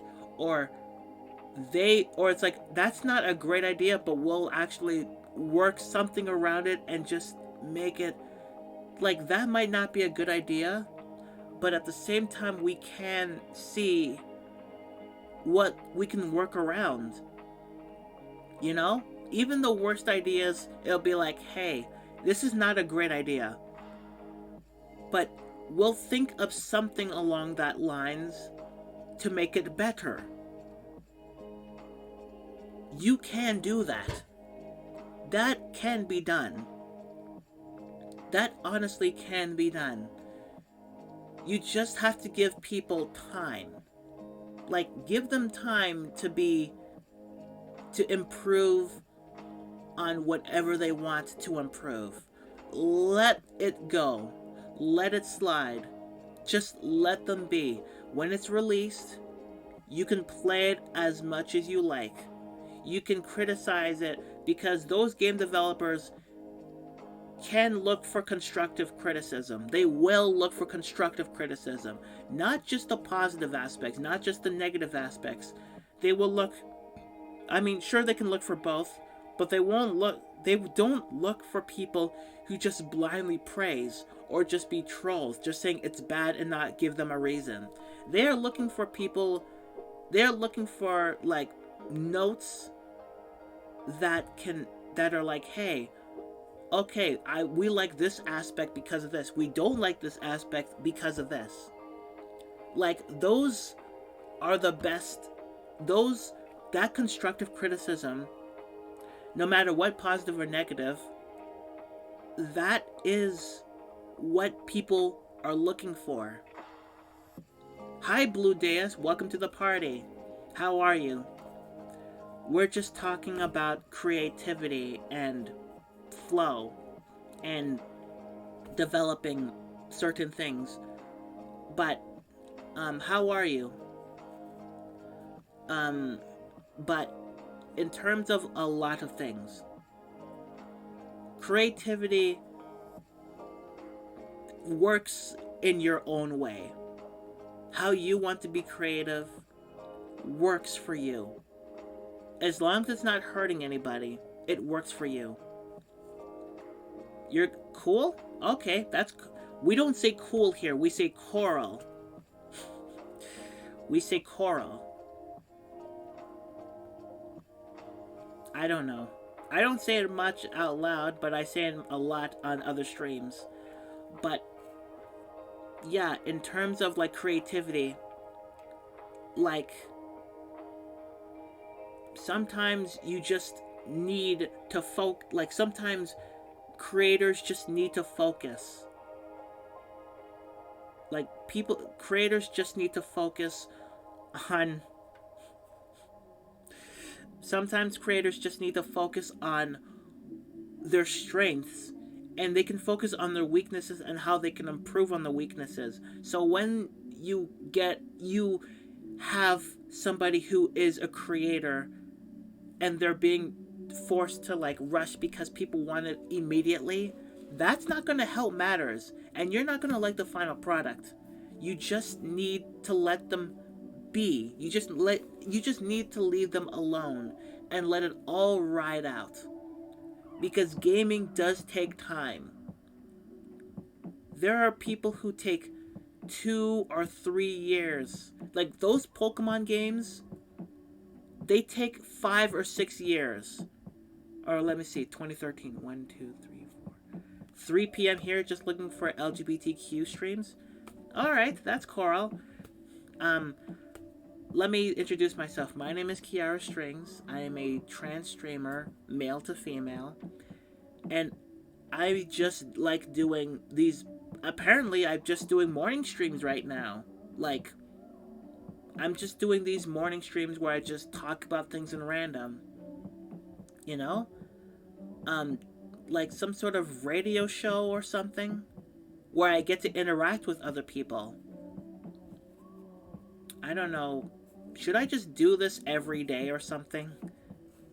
And just like make some sort of morning. Because ever since I got all this, I'm pretty sure I can do it. I just have to stop looking at the number of viewers. I don't want to know the number of viewers unless they're like passing right over there, but that's neither here or there. Like, usually I do 2 hour streams. Like, usually I do 2 hour streams. Like, I used to, like, play a lot of games on Twitch, but, you know, if you think that's good, I'll show you what I made. Here's the thing I made since I'm a musician.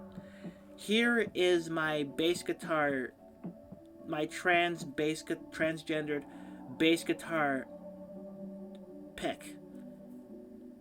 Like, this is my tier 1 bass guitar pick. And, like, you're kind of asexual. Actually, I have made an asexual bass guitar pick. Thank you for the follow, Blue DS. Welcome to the party. I've actually made a bass guitar pick for an emote that is in the asexual. That is asexual. Like in asexual colors. So if I had enough like sub tabs or sub slots, I would have like put it. Creative emote. This is a creative emote right here. Pride Lion, yay. But like I have like I am, because I'm into music, I am trying to like put as much, like, here are my other emotes, so I can like put some other things here, like you're more like gray asexual. Okay, that's totally fine. Where none of us will judge. This is pretty much an LGBTQ inclusive stream. So here's what happens. The heart right here, the first heart is a bisexual heart, and the leaf is a Canadian leaf, which is like a goth trans leaf in colors. And I've made a lot of badges like this. Like, I've made plenty of badges exactly like that in terms of pride. And I'm hoping that one day, if I have enough slots, I can actually, like, put the badges that I have right now, and people can use them. Like, I'm hoping people can use them, because a lot of people have said that my trans-colored bass guitar pick is really nice.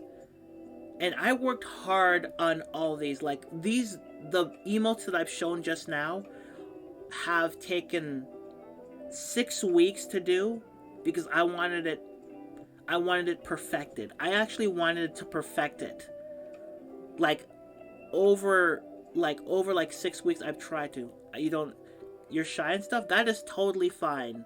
That is totally fine, Blue DS. That, honest to God, it is totally, totally fine if you're shy and stuff. It's totally fine. You don't... Because, again, this is kind of a safe space here. This is pretty much a safe space here. At least for another couple of hours. At least for 2 hours a day, hopefully. Like, usually I don't stream on Sundays, but I don't have work at the moment. Like, tomorrow, like, after tomorrow, I have to go back to work, and then I have to, it is going to be a 2-hour stream, but, you know, like the other streams, I usually just go for 2 hours, and just, honestly, just talk about things. Introvert moment? Honestly, yeah, I get that. I honestly get that. Because I pretty much am an introvert. Like, I may talk a lot on stream.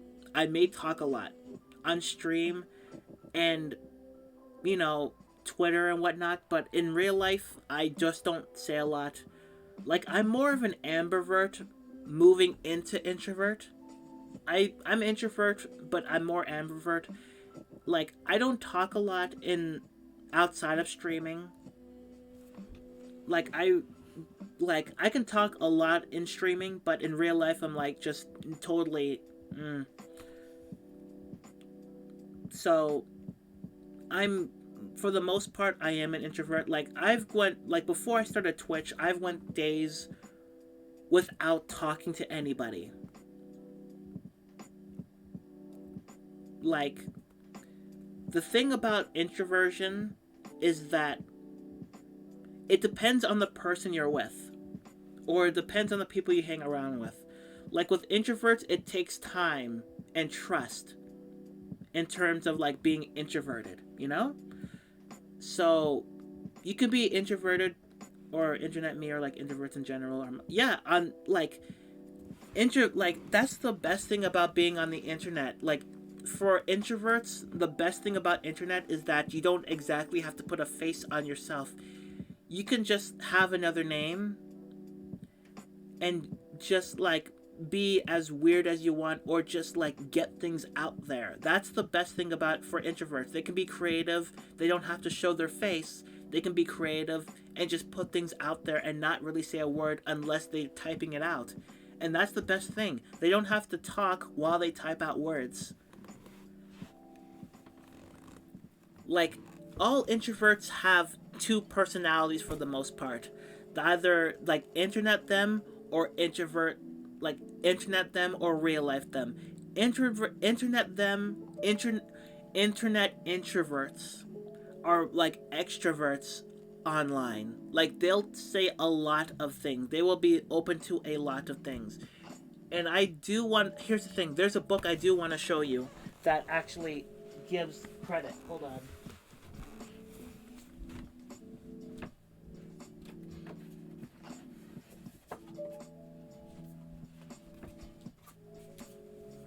Yeah, exactly. Like like most introverts are the most chatty in terms of internet. So there is a book here called, okay, I better just like do this here. Hold on a minute.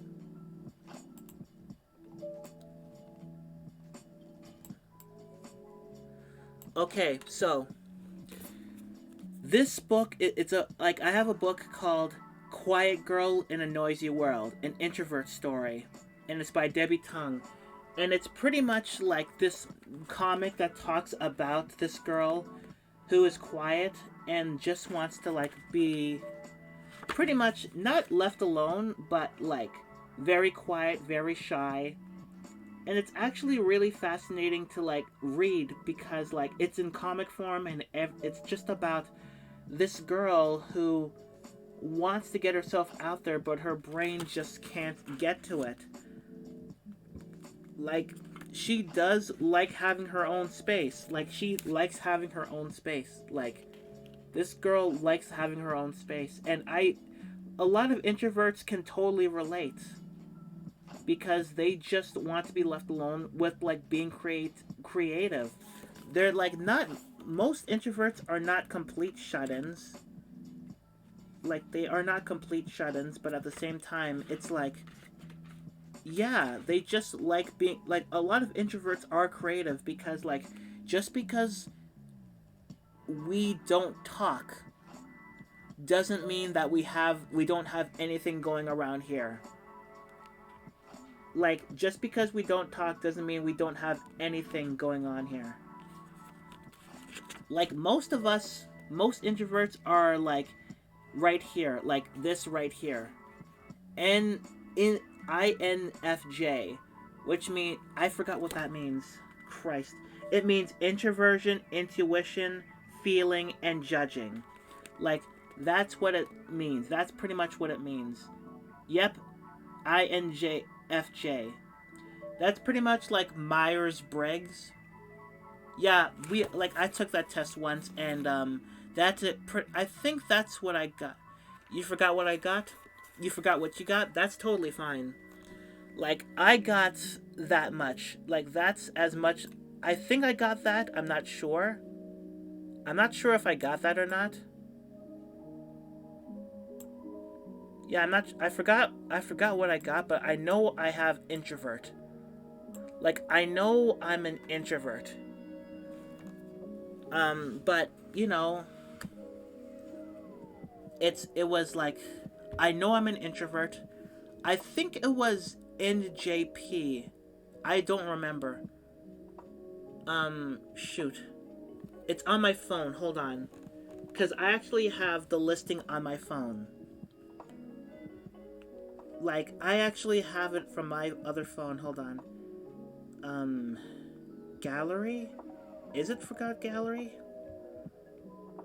Okay, download. Okay, it was on download. Okay. So let me see. I forgot what I was. In Christ. I know an introvert. I know introvert. I think it is INTJ.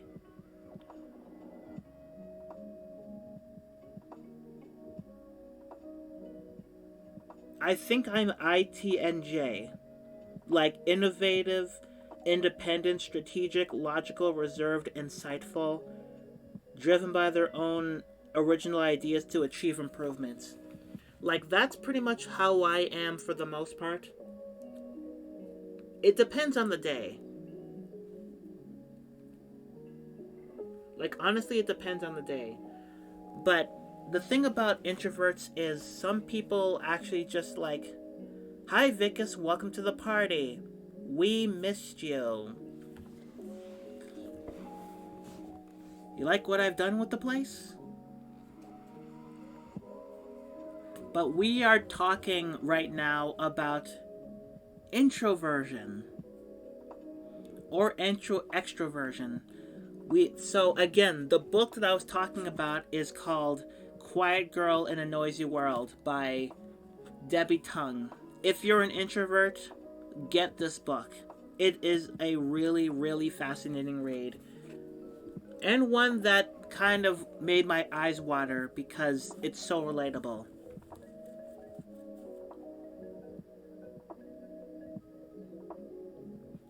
Like, it is so relatable in terms of, like, introversion. But how are you, Vicus?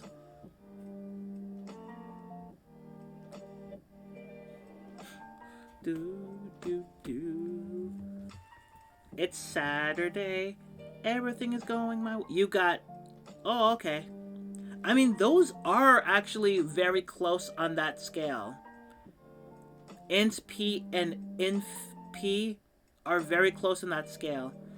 But you're 80% introverted. Okay. You're good, you guess? Okay, that's fine. Here's the thing.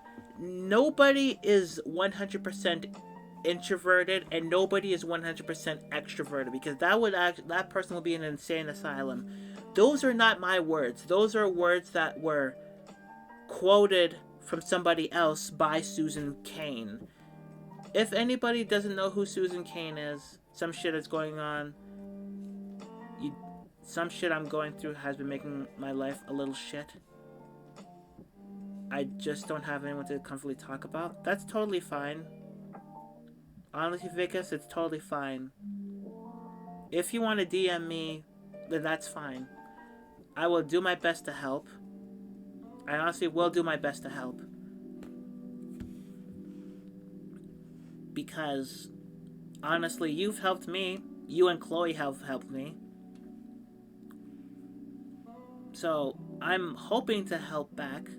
Or give back. You just need the courage to do it. It's a bit hard. Asking for help is really hard. Like, honestly, asking for help is really hard.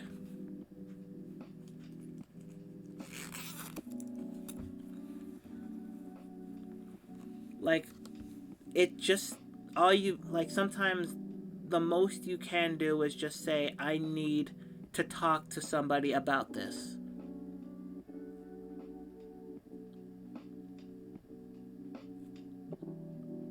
And then it'll be, and that's kind of how it will be.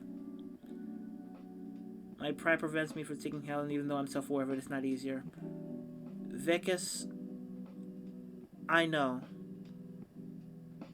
where you're coming from. I've been there. I'm still kind of there. Like, sometimes you don't want sometimes you don't want help because it's like you figure you can do it on your own and you are aware you need help. But at the end of the day, sometimes you just need to extend an olive branch. Otherwise, it'll just keep getting worse.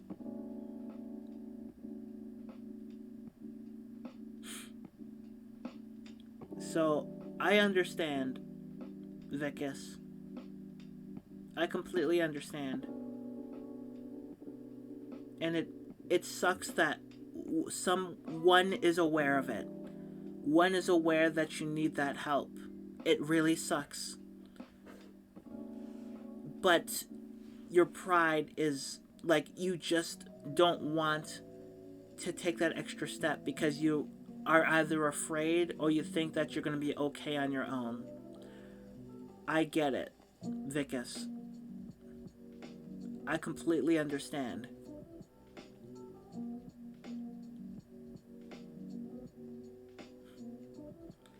It sucks, but I completely understand. I mean, the situation sucks. Exactly. Like, I feel like a huge hypocrite as well. Like, exactly. Like, that's why I joke that I'm a huge hypocrite in terms of getting help too. Like, I tell people about it. Here's the thing: giving advice is easier than somebody telling you what to do. It's a lot easier. It's like, why don't you do this? Why don't you do this to make it easier for yourself? And then it's like, okay, I kind of help them. But when somebody gives you advice to improve yourself, it's like, I don't know. I'm just so. It's like you're thinking, I don't know. I'm just so used to this being in this position where it's just hard for me. I'm so used to being in this particular position that I don't know. Like, it's really hard for me. Like, with this position, it sucks. Like, you are aware of it. At least you're aware of it. But sometimes you just need to take that step. And that step is very hard. Like, constantly. Hi, Possum Queen. Welcome to the party. Let me give you a shout out here. If you are not following the Possum Queen, if you're not following Emily, go ahead and follow her. She is a choral streamer who, I'm gonna be honest, sometimes, and I'm saying this, Queen, I'm saying this very, very generously, scares me a little. I'm just gonna say it right now. Sometimes you do scare me. And I've told you this at the beginning of your stream. Because she is a very passionate young woman. She is very passionate about what she talks about. And it does scare me. And yet I keep watching her while I am working on other things. And I try to be passionate like her. And that pretty much drove away a few people in this chat. It did drive people away. But how are you? Welcome to the party. You just missed me go off on a few people, not in this chat, but in real life. Hence the stress ball. Waking up with coffee? Aw, that's nice. That's Coral. I had hot chocolate. It's gone. Oh, well, whatever. I woke up in a very decent mood. And then I was just talking about, people who are offering services to other people. Thank you. like, I didn't think that I would end up talking about introvert and extrovert. But again, this book that I have is called Quiet Girl in a Noisy World, an introvert story. And it relates. It honestly relates. Like, my goodness.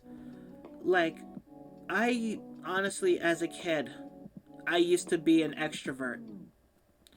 And here's the thing: an introvert is somebody who is mostly quiet and keeps to themselves, while an extrovert is more talkative. And there is no wrong way. Neither is wrong. That's the thing about what people don't get. Like, even in some of the introvert books, like Quiet by Susan Cain, even she says there's nothing wrong with being either an introvert or an extrovert. I don't know, like, I feel like I'm lost. I'm a lot of both. Vicus, that is called an ambivert. That is pretty much being called an ambivert. It's like being an ambivert is when you have an introvert and an extrovert qualities. Like, you can be both. There is no wrong way of being both. You can be an ambivert.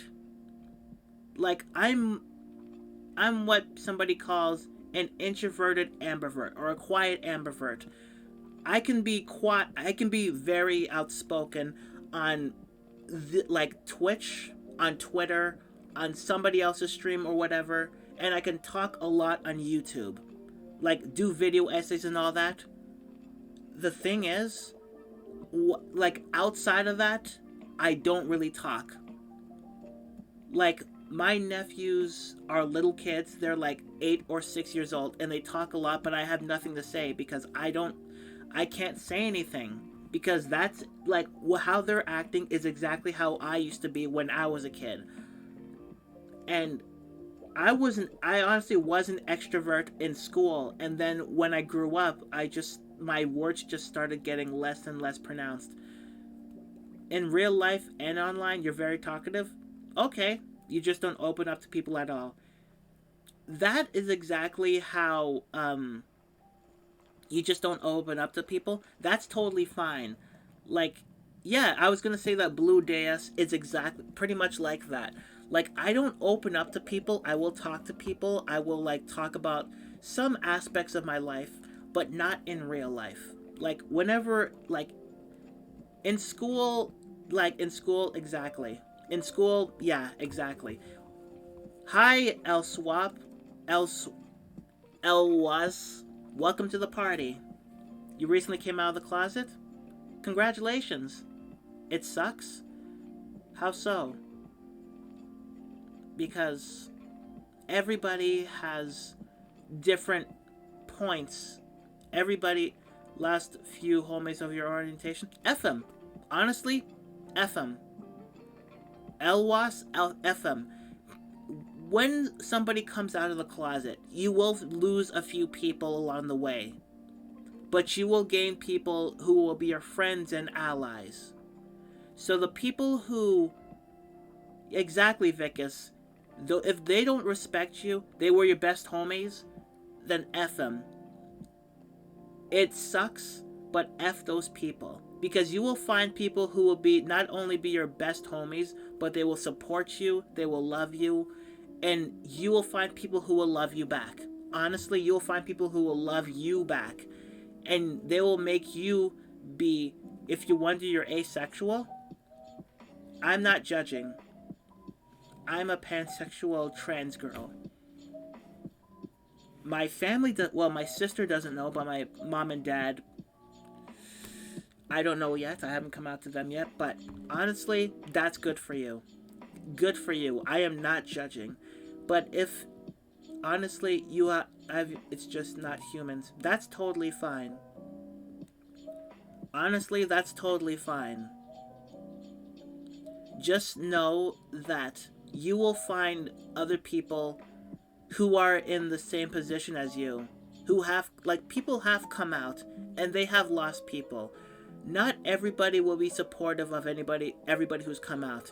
Like, if somebody came out, not everybody will actually be there for them, because it's like they've changed.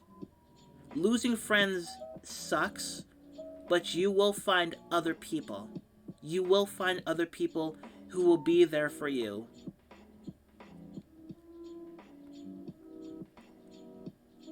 Well, it's totally fine. If they told you to get treated, they're not your friends. They're honest to God not your friends. They are not your friends at all. If they tell you to fuck off because of your orientation, take their advice and fuck off because you don't need them. They don't deserve you. You can find somebody else. You might feel alone. You will feel alone for a while, but just know that you will find other people who will like you, who will be your friends, who will love you, who will respect you. And they will tell their stories and you'll tell theirs, and you'll know that you both have everything in common. I live in a country that calls the LGBTQ an ideology and has free zones.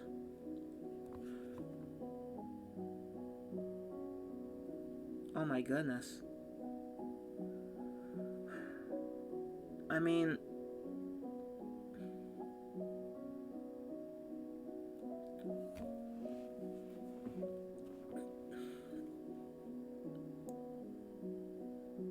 no matter what, honestly, no matter what happens, honestly, no matter what happens, you will find somebody. You got a few insults from them, and I'm useless. Fuck them. Honestly, F them. F them. Those words hurt. Honestly, those words do hurt. They do hurt. But you know what? F them. Because those people, the people who just, insult them just because, they're different, F them. Just F them. Genuinely F them. Let them stay in their bubble. Let them stay in that specific bubble. Let them just stay like the assholes that they are. Exactly. It's not any of their business what they do, as long as it's not hurting anybody. As long as it's not hurting anybody. Because that's the thing about those types of people. They think it's hurting them. It's all about them. Those are the type of people who just don't like somebody all of a sudden because of their sexual orientation. A lot of the time, they just make it about themselves and their feelings. I'm lucky that I have friends who... I know it does... honestly, it doesn't matter. I will not judge. I honestly will not judge anybody who gets sexual pleasure from anything, as long as it's not hurting anybody, and as long as pleasure is not pleasure. The only thing I will judge is people who... I'm not going to say this person's name, because my hatred for them has gone down a little bit, but I'm not going to say the person's name. But the only thing I will judge about this somebody is if they like Drake, and I'm like, ew. Ew, you like Drake? Ew. His music is trash. He might seem like a nice person, but his music is shit. Sorry, I didn't mean to go back to Drake, but I just can't stand his fucking music. His music is fucking awful. But honestly, why is it so? It's because he's taken... Why is it so? It's because the music itself. Because he's taken something that was what Kanye West did a few years ago, and he just watered it down to the point where it was just pop trash. The message, I don't know. The message kind of sucks. But the music is just worse, and he's just not a good rapper. He's an overrated bore. Drake is an overrated bore. And the fact that he's actually a spokesperson for a basketball team makes me want to say, hey, fuck the Toronto Raptors for making him a spokesperson just because he's popular. Fuck the Toronto Raptors. I really, really didn't want them to, win any championship because they made him a spokesperson. Fuck Drake and his music.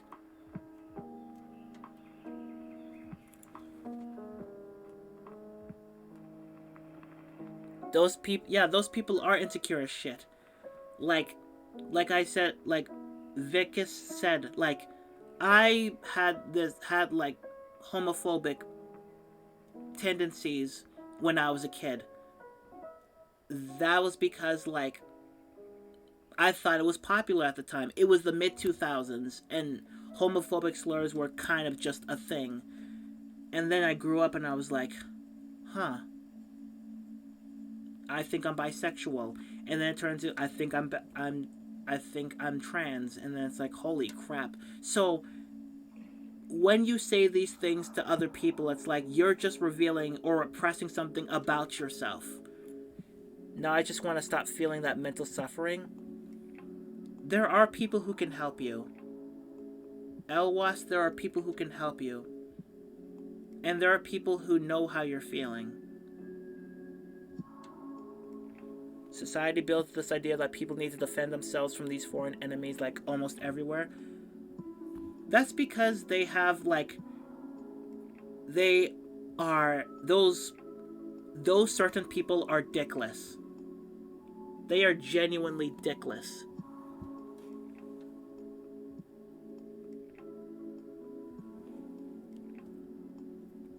You like Vicus, at least you have. Here's the thing, Vicus. You at least improved on yourself. Like, at least you can go back and cringe. At least you can go back and cringe about how you are. How you were. But at least you could say that you've improved on yourself and you became a better person. Like, throughout it all. And here's the thing. It wasn't so much of a shitty environment as much like media, not even like people, just media, like homophobic slurs in music. Like when I was a kid, I wanted to be a rapper, but I thought the only way I could be a rapper is just to use homophobic slurs. You know, the whole, what was it called? The whole no controversy, there's no such thing as bad controversy. I'm like, hey, if I say all these things, people will pay attention to me. And that is not the case anymore. Now it's just controversy and people will just leave you because you're being straight up homophobic. And that's just shitty. Like, still, people who still, like, do that today are just awful. Like, Eminem, as much as I respect him as a musician, he keeps using a gay slur, like the F-bomb, the F-dash dash. It's like, he's pretty much saying, hey, listen, I'm not using it as a gay thing, I'm using it as a word. It's like, stop using it as a word. Just stop using that word. I like your music, but stop using that word. Stop using that word in your music. Like, I respect you as a musician. I have most of your albums. Just stop using that word. It just hits like a thud. Like, there's a reason that word should have just died in the late 80s. Because it just feels like a fucking thud. Okay, Eminem, I respect you as a musician. But the thud, stop. Stop with that gay slur and stop making excuses that you should still be using that word. For the love of God, just stop. You could use the F-bomb, you know, the F-dash dash dash. You could use the B word because most rappers are using it. You can use the S word. Anything, just not any gay slurs. You feel so much guilt from the shit you said? I don't think... Hold on. Here's the thing. Nobody really gets over, like, what they did in the past. They just have to, like, go forward in the future and grow. That's the best thing, Vicus. You've grown so much now. You have an understanding about the LGBTQ community. Like, most of us did not. But at least you have an understanding right now. At least you have that. At least you have some sort of understanding and how you are right now. And even better, in the future, you can grow even more. And then you look back at yourself when you did the shit that you did, and you're like, I'm not that person. I'm as far away from that person as I possibly can. And that's amazing.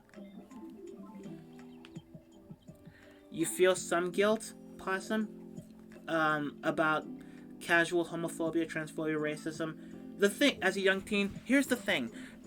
When most of us, all of us were teenagers at some point, most of us didn't understand ourselves at the time. A lot of us were figuring ourselves out. A lot of us were figuring ourselves out when we were teens. And a lot of the time we are feeling guilt about what we did as teenagers. But that's because the best part about feeling guilt, or at least some level, is that shows that you have improved as a person today, because you've changed. You've at least changed. Yes, you feel guilt, but that means you've changed. You've actually grown out of that. Everybody has like old shames in terms of behavior. Everybody. Everybody has old shames. Like, here's the thing. I have a couple of books, like, in lyrics. I have lyrics from elementary school and high school.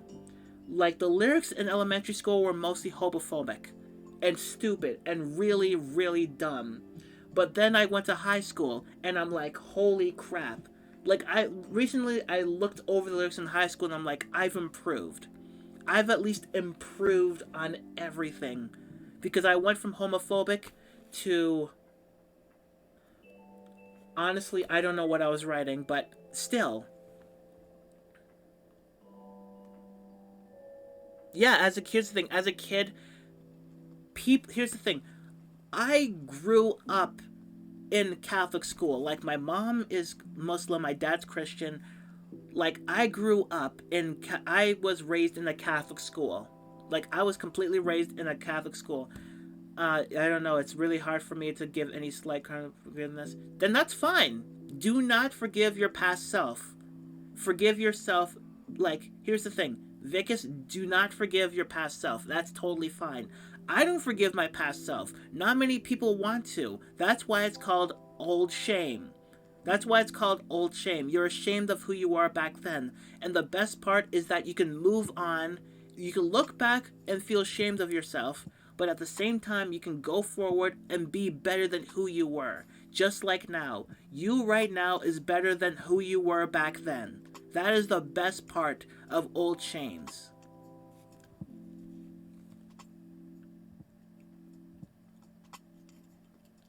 Let me see. I think the only commendable part about my past is that you're resilient and survived a lot of abuse.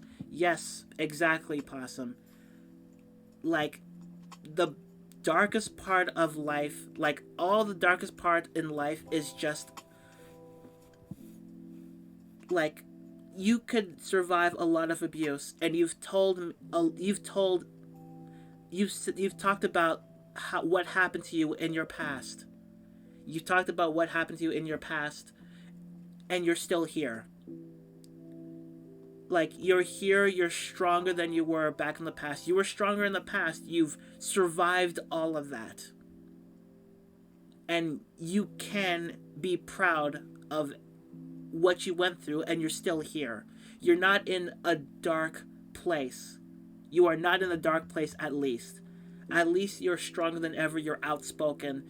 At least you have a platform, and a lot of people, like, at least you have a platform to tell stories about what happened, and how, like, your passions, your past, and how people can, like, relate. At least you have somewhere where you can talk about that. At least. And at least you're open about what you went through. You don't sugarcoat anything. At least... Like, you survived a lot. You got out of it. And you came out stronger than ever. You can't stop guilt tripping yourself here's the thing, Elwas, you don't have to. It's totally fine. It's totally fine.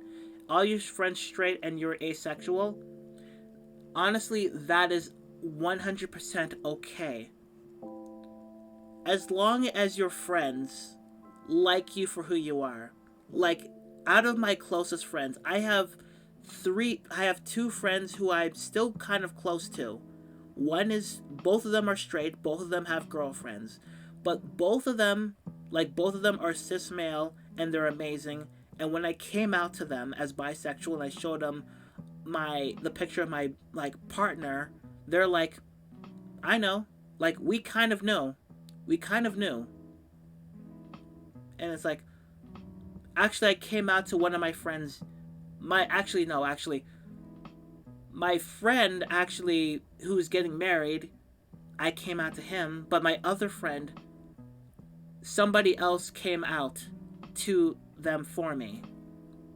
So they know, they understand, and they are still my friends. And they have girlfriends, but, I'm pretty much like the one out of the three of us, I am the one who is not straight.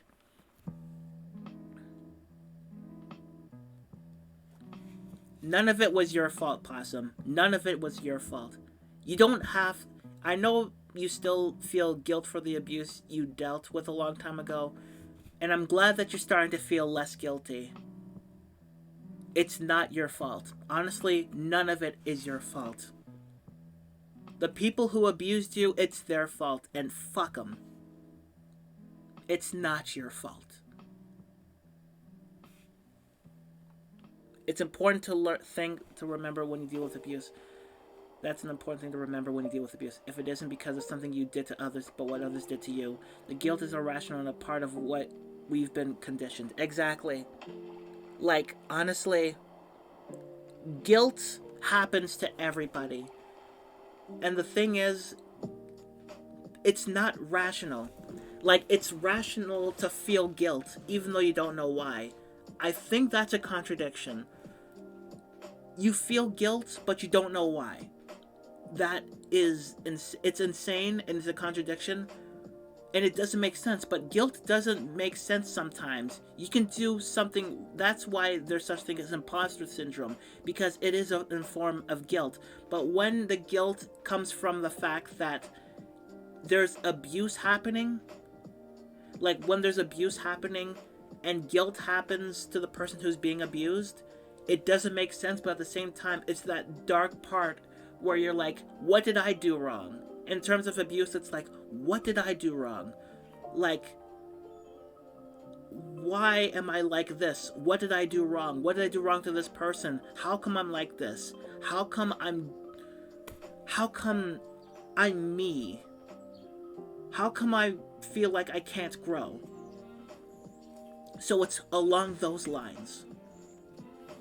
So it's nothing that anybody has done. It's nothing that they have done. Almost all culture is straight males and females.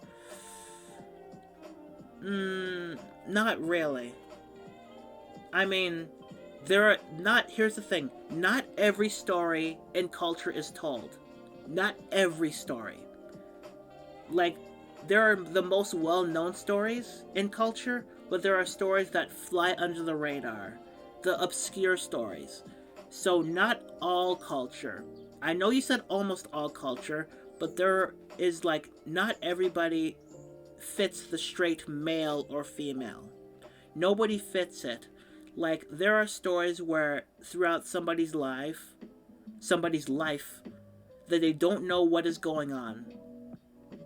Like, they have no idea what is going on with their body. Like, their insides don't match their outsides. And they don't know what's going on. But they never find out because there is no source to see what is going on with themselves. Yeah, imposter syndrome was a huge source of guilt in my life. I'm a lot better than I was, but I still deal with some level of imposter syndrome. I think, much like depression, it doesn't go away. You just get better dealing with it.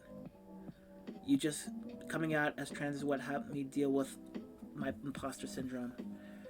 Yeah, like I'm still kind of dealing with imposter syndrome. Like I'm still kind of dealing with it because like I don't know, sometimes like I work hard. Like here's the thing.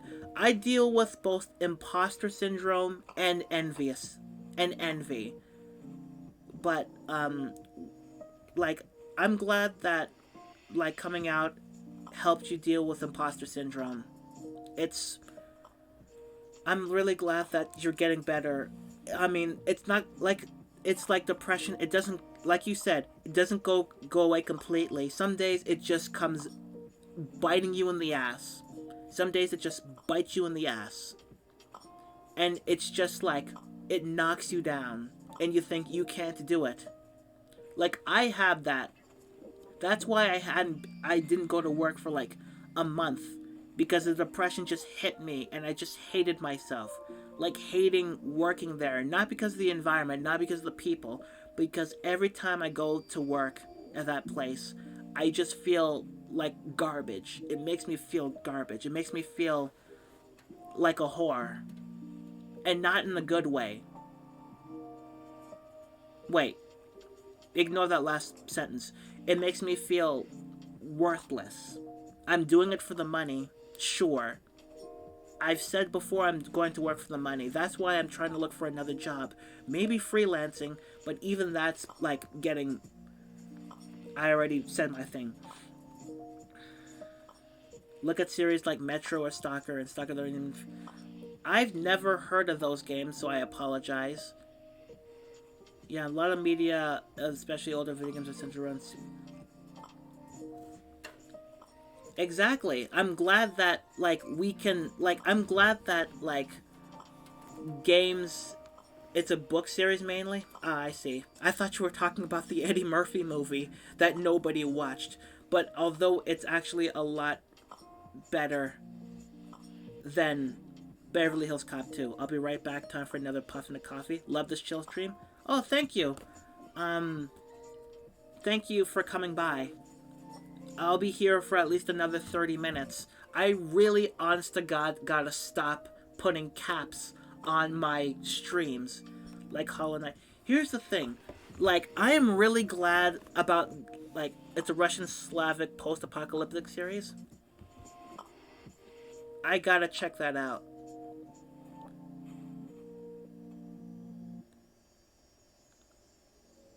It's just a thing that happens and nobody really cares. Words are hard. That's totally fine. Like, I'm really glad that here's the thing. I'm really glad that in games, Metro is really dark and grim. I should probably check that out then. But in terms of games, I'm really glad that they're including, you know, gay characters or trans characters or asexual characters. Like, I'm really glad that... I remember back in 2013, that was the moment when I think Stalker is a video game series that just pure hopelessness and post-Soviet depression. Wow. Like, these things that you're mentioning are quite dark. But I never heard of Stalker, so I apologize too, but, I'm not the type of person who plays games that are based on pure hopelessness and depression, because that's pretty much my brain in general, but whatever. But, yeah, so I'm really glad, like, in 2013, when Pokemon X and Y came out, I actually didn't know about the whole male and female choice, so it's like, hey, so, at the beginning of the game, hey, would you rather be a guy or a girl? I'm like, that was the first time I've actually ever had that, and it's like, okay, I'll play as a girl. And that was pretty much, like, when there was that inkling of me being trans. Like, I can pinpoint that moment, because I've always played as a guy and it got tiring. Now I can play as a girl. It happens in alternate history, Chernobyl exclusion with paranormal elements mixed in. Oh, okay, that's awesome. That's actually pretty cool. I'll have to check that out. But, unfortunately, I haven't been playing much video games recently. Like, it's been a week since I last streamed a game. So... there's that. But at the same time, Like, I'm really glad that video games in general have, like, been all sexual inclusive, like gay, straight, trans, intersex. Like, I'm really glad for a lot of that. Which actually pisses me off about Harry Potter. Has anybody heard about this Harry Potter game? Like, I know Possum Queen has. She's talked about it a lot. But this Harry Potter game that is like, hey, we're including trans people here. Like, you can play as a trans person. And it's like, here's the thing. I'm still not going to go into it. I'm not going to get the game. Yeah, well, cancel, fired, quit. Either way, the director's not there anymore. Looking at the architecture as a person, Poland makes it unnerving since you look at it and you have similar architecture right outside your window. It's surreal. It's surreal. I'm not gonna lie, that is surreal. That, honest to God, is really surreal. It's like, here's the thing, it's like playing a game on your laptop at the Eiffel Tower, and the game takes place in an Eiffel Tower. It's like, holy crap, this is surreal. Yeah, people don't want to give... Hey, listen, you can't call her a wicked bitch. Because at least wicked bitches have a point to make. Joanne has no point to make. She is a transphobic C-word. Wicked bitch... Here, you can't... Saying that Joanne is a wicked bitch is an insult to wicked bitches. Hell, calling Joanne the C-word is an insult to C-words. There has to be a word that can describe Joanne. Seeing something so familiar looking at you every day outside in the ruin. Yeah. That is seriously surreal. It is unnerving and surreal. But, let me see. Blue Deus? Like, I don't know, we were talking about Harry Potter, and, like, here's the thing. The reason why they're including, like, the trans people in the game is because it's like, I'm pretty sure at this point, and I think somebody has said this, like, they're trying to get into the whole, like, what's it called? The whole, like, people are like, hey, like, trans people are, like, they're trying to, like, guilt cis people into be like, hey, cis person is like, hey, I bought this game. It has trans people, so that means it's okay, right? It's like, no, it still comes from the person who is transphobic as sin. Somebody who is going to get the money for not even being involved in the game, but it has the name of their product. We have good representation in media, and then we have Tell Me Why by Donut and Cyberpunk. Cyberpunk was just mismanaged. I don't know, I'm like in a situation right now, like, can't play in the dark, it gives me anxiety, but not seeing. I have to play in the dark. Like, my eyes are not... It's not that my eyes are sensitive, but I like playing in the dark. I play Stalker Anomaly, a standalone, and playing in full headphones of darkness in the room is scary. Well, playing a scary game with full headphones in darkness is scary. Like, last year I played Resident Evil Biohazard in the dark, where the only light that came out was from my laptop, and it came from the TV. So this one of my interference turned out to be like kind of, and he himself says he's not, but rejecting programs calling trans a mental illness. Fuck that. Fuck your internet friend. Don't talk to him. Honestly, don't talk to him. If he's calling trans a mental illness, fuck him. Fuck your internet friend. There are other people who can be your friends and respect your pronouns and like embracing you with arms. Now that you have a PC, you need to play a puppet combo game. I have never heard of that. But honestly, Blue DS, there are people out there on the internet who will embrace who you are and will not judge you. Just cut off your internet friend, honestly.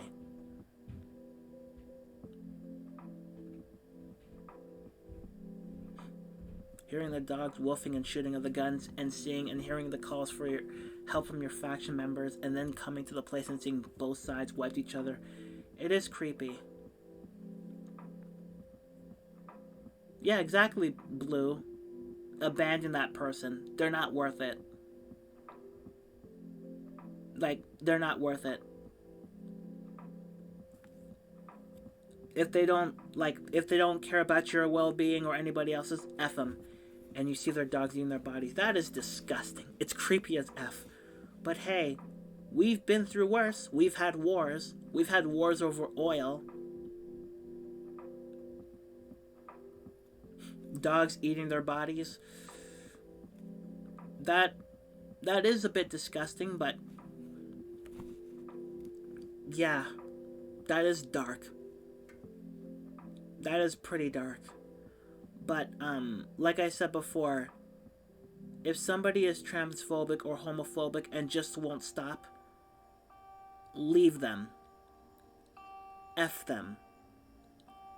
Tell them to go screw themselves. But the game captures the hopelessness of post-Soviet places in general? I'm guessing so. I'm honestly guessing so. Again, I don't know anything about post-Soviet history, but as long as it's accurate, even if we don't have anomalies, mutations, or radiations outside.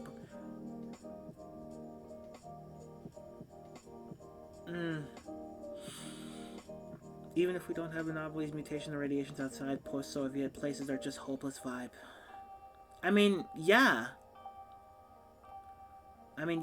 With like that kind of like with what happened, I'm guessing it wouldn't be anything but depression. Puppet combos are devs that make their games themed cheesy 70s slasher horror movies. The graphics are very old school and the game overall plays pretty old school. Very unique horror games worth checking out. The best games are Nun Massacre, Murder House, and Baby. Okay. I'm not buying any games until June. No, July 1st, because I said I was not going to buy any games. Send me a link to all of those games. No, here's the thing. Send me trailers to all those games on Discord, and I'll check them out. But I'm not buying any games until July 1st. Just seeing those old as F built by Soviet apartments blocks. It has a vibe in its own right. Well, that means the developers are doing their job. They are doing their jobs to, like, put emphasis on certain aspects. Like, the environment, the vibe, the buildings. There is effort. They came from Ukraine, after all. Yeah. Glad for that.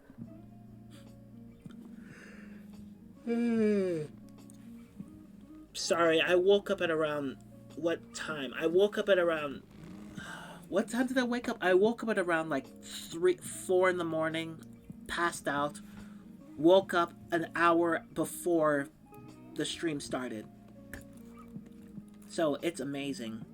They came from Ukraine after all. Yeah. Well, I'm Canadian, so I don't know much about it. I can buy you an entire Stalker trilogy. Is it that cheap?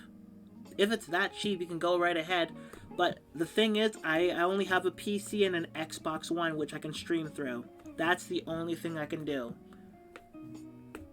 But it's been a week. It's been 1 week since you looked. It's like $2 to $5 on G2A. And one of my internet friends caught wind of this and was like, if you don't block that guy, I'm gonna block you. Essentially, it's like, either stay in contact with that dude or all of your... Yeah, exactly. Just... Here's the thing. Blue. There's more of your LGBTQIA friends than that one person. It's easy. I mean, sure you have friends of your... I mean, sure you have good memories of your internet friend. Sure you have good memories. But is it worth it? As soon as I get the money, I buy you. It's totally fine. You don't have to. Did you get Metro 2033 Redux and Last Light when they were free on Epic Games? No, I honestly didn't. Sorry. Again, I've just heard about the whole video game companies putting out their products out for free. Honestly, I just heard about these video products putting their stuff out for free because PlayStation 4 is like PlayStation 4 is like, holy crap. I'm looking at what Vicus is sending me, like Nun Massacre and Murder House. Oh god, those look insanely scary. Those look creepy. But they are unlike... should we... But they can't... let's see. Hold on. You know what? Screw it. Hold on a minute. Let's just see this. Yes, I want to go there. Let's just see how this looks. Let's see how this looks. Hold on a minute. Let's all see how this looks. Whoops. Let's just see how it looks. So let's go here. Let's see.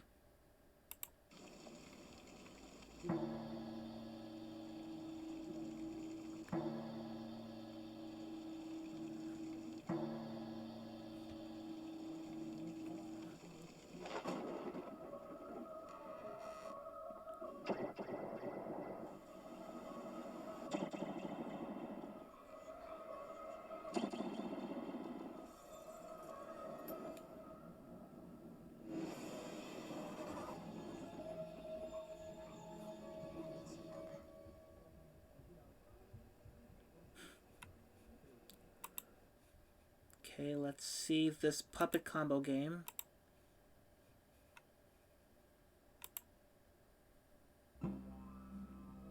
Hey guys, it's John, and today we are playing Nun Massacre. This is a horror game developed by Puppet Combo, who also made Powerful Massacre, Babysitter Bloodbath, Night Ripper, Planet of vs. Santa.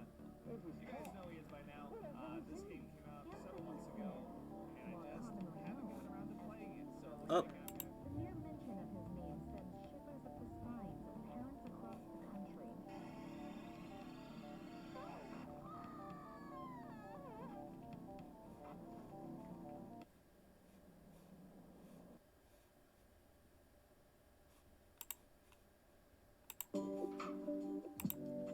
What in the world?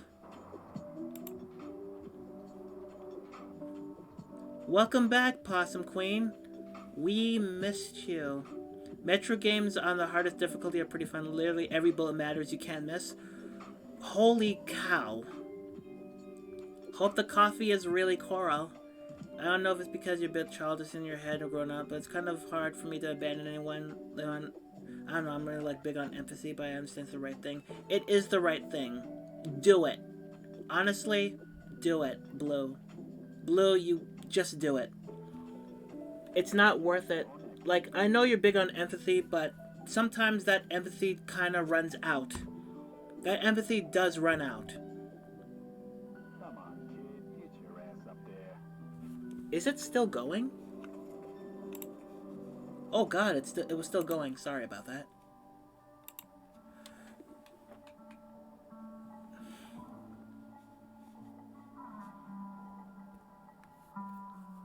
Thank you, Possum Queen. That would be nice, but I'm sorry. I'm currently going slowly bit by bit in terms of layouts. like bit by bit, I'm going slowly in terms of layouts. Like right now, this is the best I can do, and I'm going to improve it. In fact, the last few days, I'm improving on a few things. Like I know I should do something like put this all on full screen. And I am working on several layouts. But at the moment, I am going slowly but surely because I want to look back at this and improve on a lot of things. Like, not make a lot of this a clusterfuck. As so, like, in terms of, like, anything, like this. Like, I'm hoping, like, eventually I'm gonna do a 1000 Dreams Fund charity drive. And so far, this is fine so far. What if you ever like some simple aspects of layout? Thank you. Thank you for saying so. Well, good, Blue. He got banned from several servers. If he gets banned from those servers, then that's fine. Fine with that. Like, that's totally fine. Watch Stalker, call up Copyright to see how Stalker feels. Okay, I'll look into it. Hold on. Stalker, copycat. Stalker, copycat. Alright, let's see this trailer. No, copycat. Call of Priya. Call of Priya. Let's see the trailer here.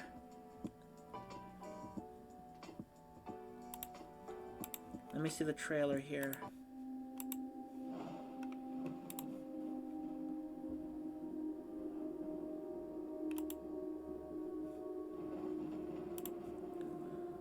I've never seen any of these games. Like, not at all.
What in the world?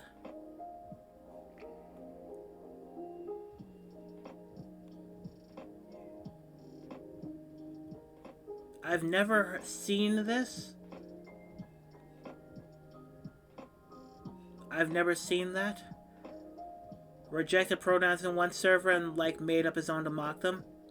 Yeah, you should pretty much cut them off. Cut them off from your life. Not worth it. I never got to play them. Here's the thing.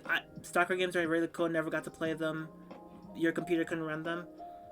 I've never heard of them until now. I've never heard of these games until now. The Goth is platform and distribution that focus on the old game the makers. I don't know. Part of me sees that it's more like... It just looks like every other horror game to me, honestly. Honestly, it just makes it feel like any other horror game that I played. Open world shooter? I haven't played a shooter in a while. Like Halo, yeah, but that's it. GOG has a monopoly of MGS for PC and it's painful. Honestly, I haven't played a lot of games in the last few weeks because of just chattings. But I'd never heard of an open world shooter. Like, I used. Does Fallout count? I don't know if Fallout counts as an open world shooter. The whole trilogy is open world shooter set in Chernobyl exclusion with alternate history and paranormal things added into mix. Okay. I mean, I'll keep it in mind, but I don't know. There's so many games that people actually want me to play, but I'm not really all that interested in them. Just like Hades. Like I've okay, so yeah, Fallout is an open world shooter. Like the thing is, I came into Fallout on my own. Like nobody told me about like playing Fallout or anything. I just happened to it just happened to be there. For God's sakes, install Russian voice acting since English one sucks. Alright, I'll keep that in mind. Just remember that I'm going to have to like play it. I'm going to actually have to play it on my own time. Or like whenever I feel like it. Because the thing is, if somebody is telling me over and over again I should play a game, it's not gonna like it's not gonna make me want to play it like Fallout. Not Fallout. That's the difference between the Fallout games and Hades. Like, my partner kept talking about Hades over and over again, and he wants me to play it, and I eventually did play it. And as much as I like it, I just can't like it anymore. Like, it's hard for me to like it because he's praised it so much, and I do like the characters, I do like the design, I do like the gameplay. I just can't like it as much as I should. There's a free standalone mod that lets play the total sandbox as any faction member. Okay, I'll keep that in mind. But the thing about, like, the games that I want to play and the things that people want me to play, like Fallout, those games, I have never played any of them up until I started streaming. And, like, nobody really told me about those games. I just fell into it on my own, and I like it. To the point where I played Fallout 76, which is considered the worst Fallout game.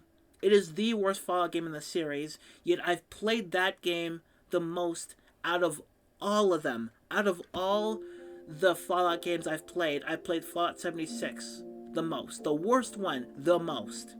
Eastern Europe is a bad place if you're LGBTQ. I'm really hoping that there is a good understanding as for LGBTQ plus people anywhere in the world. And it's really sad. Hi Matthias, welcome to the party. How are you? If you play with the OG game and just download it.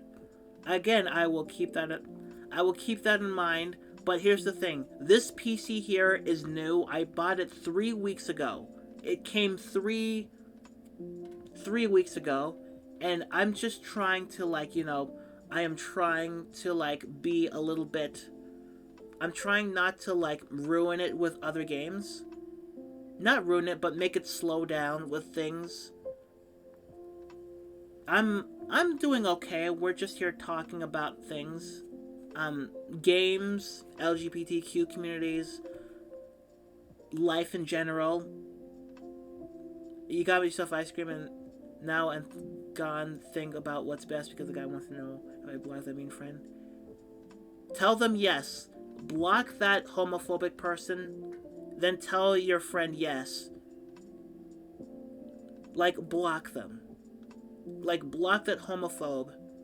Because they are not worth it if they will not. Like, empathy or not. Like, the thing is, you can be empathetic towards that person, but when that homophobic person is hurting other people that you care about, you have to take a stand.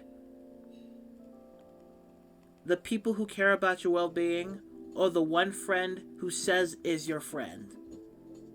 Like, totally says is your friend, but is homophobic, transphobic, and will not get pronouns right, and makes up their own just to make fun of other people.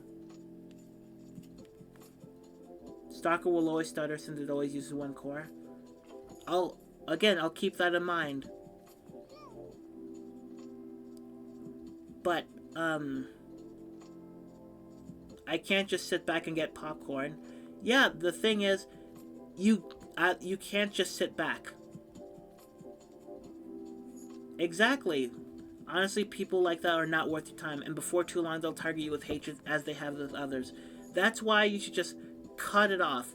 Cut it off at the pass before they get worse. Before it gets worse, just cut it off. Because you can't just let it spread. You can't just let the hatred just spread. Just cut them off, and if they keep harassing you, then you've already cut them off, and just leave them. Leave them in the dust, leave them alone. They deserve to be alone. They'll find other people who are just as hateful as them. It already includes Russian voice acting by default. I'll keep that in mind. I don't know if I'll play that game anytime soon, because again, this is a new PC and I want to take care of it a little bit. Like, soon I will save for another PC just in case. I'm saving money for another PC just in case. Like, just in case. Like, honestly, Blue, though that friend doesn't deserve you if they hurt you and do all this shit, these shitty ass things.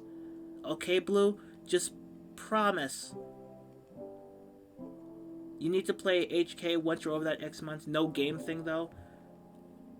I know you're talking about Hollow Knight. It looks real. From what you've told me in the past, it looks really hard.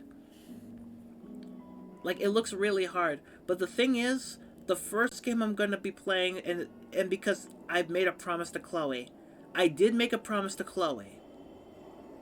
The first game I'm gonna buy is Minecraft.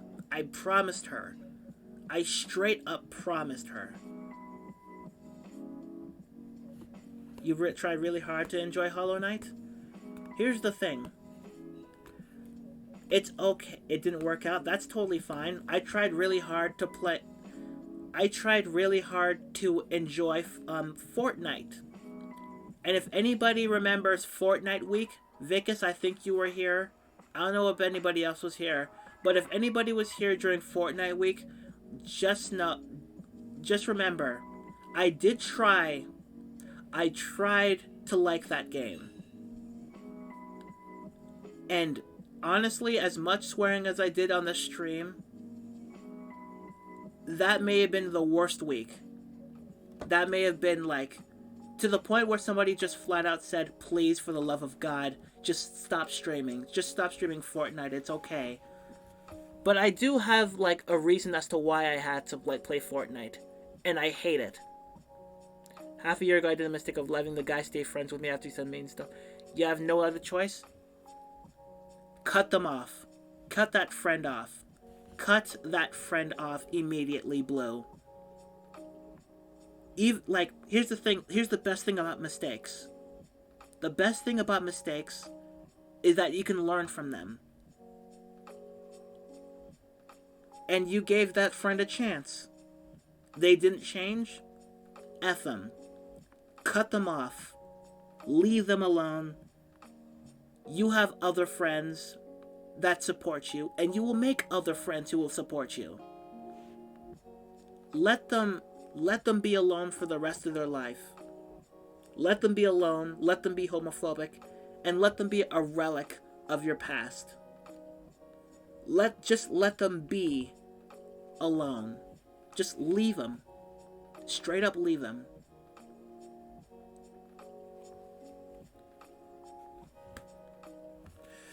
But before we wrap up here, I'm just going to be talking about, and some people are new here, so I'm going to be talking about Fortnite Week, which happened last year. So, I was still not in the best mood last year because I was frustrated by this one YouTuber. Vicus knows who they are. They know how much I hate this person. Vicus knows who they are. Chloe knows who they are. Zero knows who they are. People who were here during my one of my Skyrim streams knows who they are. My hatred for this person got so bad that I ended up making music on bass guitar about them. No drums, no guitar, no lyrics, just like the music just on bass guitar was just about this one person, this one YouTuber who I blocked on Twitter. I blocked all mentions on Twitter, and over time my hatred for this person got worse and worse. And it was just awful. And so somebody flat out said, okay, because one day I ended up just making a 10-minute song about how much I hate this person. And I told my friend about it, and they're like, okay, seriously, if you put that song out, you're gonna have to play Fortnite. I'm like, okay, fine. And I ended up playing Fortnite. I'm like, okay, I'll play Fortnite for a week. And the first 2 days, like, they thought it was funny at first. Like, hey, she hates Fortnite. She's not gonna last a week. And then by the first day, after the first 2 streams, they're actually like, okay, seriously, you don't have to play Fortnite. Just don't. It's not good for you. You're getting very angry. And it's like, no, I said I was going to play it for a week. I'm going to play it for a week. And as the week went on, the anger just got worse and worse and worse and worse and worse. To the point where I went from merely disliking this YouTuber to straight up hating them. And I wanted to fail. I wanted them to fail. By the end of the week, everybody went. I didn't want to. I was just angry. Here's the thing. I was just straight up angry at Fortnite and this YouTuber. I still don't like this YouTuber. I still don't. But I'm moving on, at least. At least I'm trying to move on, and the hatred is going away. To give you an idea, my current fate name is Run of Risk, and I'm Diablo 2 Resurrected. I've never played any of those games. I don't have any games that I'm interested in, honestly. I honestly am not interested in many games right now because of these just chatting streams. But yeah. So my hatred didn't completely go away. My hatred for this YouTuber didn't go away completely after I released that 10-minute song. And for the next 2 months I ended up I saw that, Possum. I honestly wish that I could be passionate about a game trailer that you were. I honestly wish I was passionate about game trailers like you were. Like, my partner is really interested in this Warhammer game that plays like, Left 4 Dead. And, I don't know, I see it's nostalgia for you, but I wish I could be, oh my goodness, I wish I could be like as passionate as everybody else is for every game. But lately, maybe it's because of the medication, but my passion for things that I like is just it's like gone. So yeah, so my hatred for this person didn't go away after this 10-minute song, so I ended up making 5 more songs about my hatred for this person. Like 5 more songs. Every time yeah, exactly, Vicus. That's why I don't usually like watch trailers, because it's like, whatever. I don't really care much. Like, that's why, like, I never watched when those Pokemon trailers came out. I'm like, I don't want to watch them. I'll just go into it blind. That's totally fine. Like, sometimes you want to go into something blind. It's totally fine. Like, I want to go into things blind. Like, I have no idea what Frozen is about. I don't know what Frozen is about. And it's been years. I still don't know what Frozen is about. And I don't want anybody to tell me, because I'll eventually watch it. I haven't been spoiled. I don't know the summary. I only know 2 songs. I have faith in the D2 remake, as they haven't changed anything about the game, and basically they just gave it a new coat of paint. That's awesome. I wish there were games that have that. I wish there were games that I like that had that. I honestly do. Now, where's my pen? Yeah, exactly. Going into games is like, it's better than you think. Like, going into things blind is better than you think. Like, that's why I have to tell my partner, just leave it. Just leave me alone. I'll go into it blind. And he's like, no, but you're no fun. I'm like, no, it actually is fun. Going into something blind is pretty fun.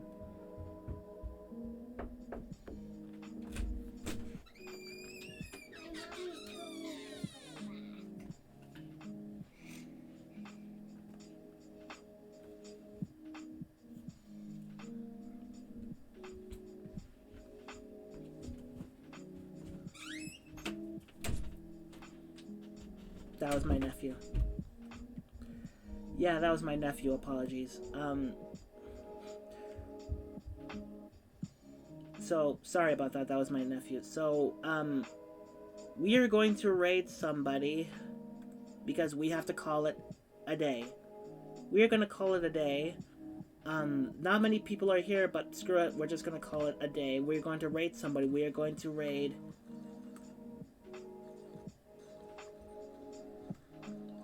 Like, I bought Katana and pretty much a hunch. Yeah, that's fine. That's totally fine. That's totally fine. And 2 of those are now games that I love and like a lot, so it's not bad so far. That's totally fine. I really wish I had that, like, momentum for that. But everybody, we are going to call it a day. The Hot Light series, but yeah. People, we are going to call it a day. Everybody... Thank you all for coming by. I hope to see you all fairly soon. Thank you, Tink Uwu, for the follow. Thank you, Blue Diaz, for the follow. Everybody, thank you for coming by. And I hopefully will be back here. I will be back here tomorrow for more of this. Hopefully. If I'm not going to be back here tomorrow, then I'll be back here Monday. But until then, everybody, thank you all, and I love you all. Bye.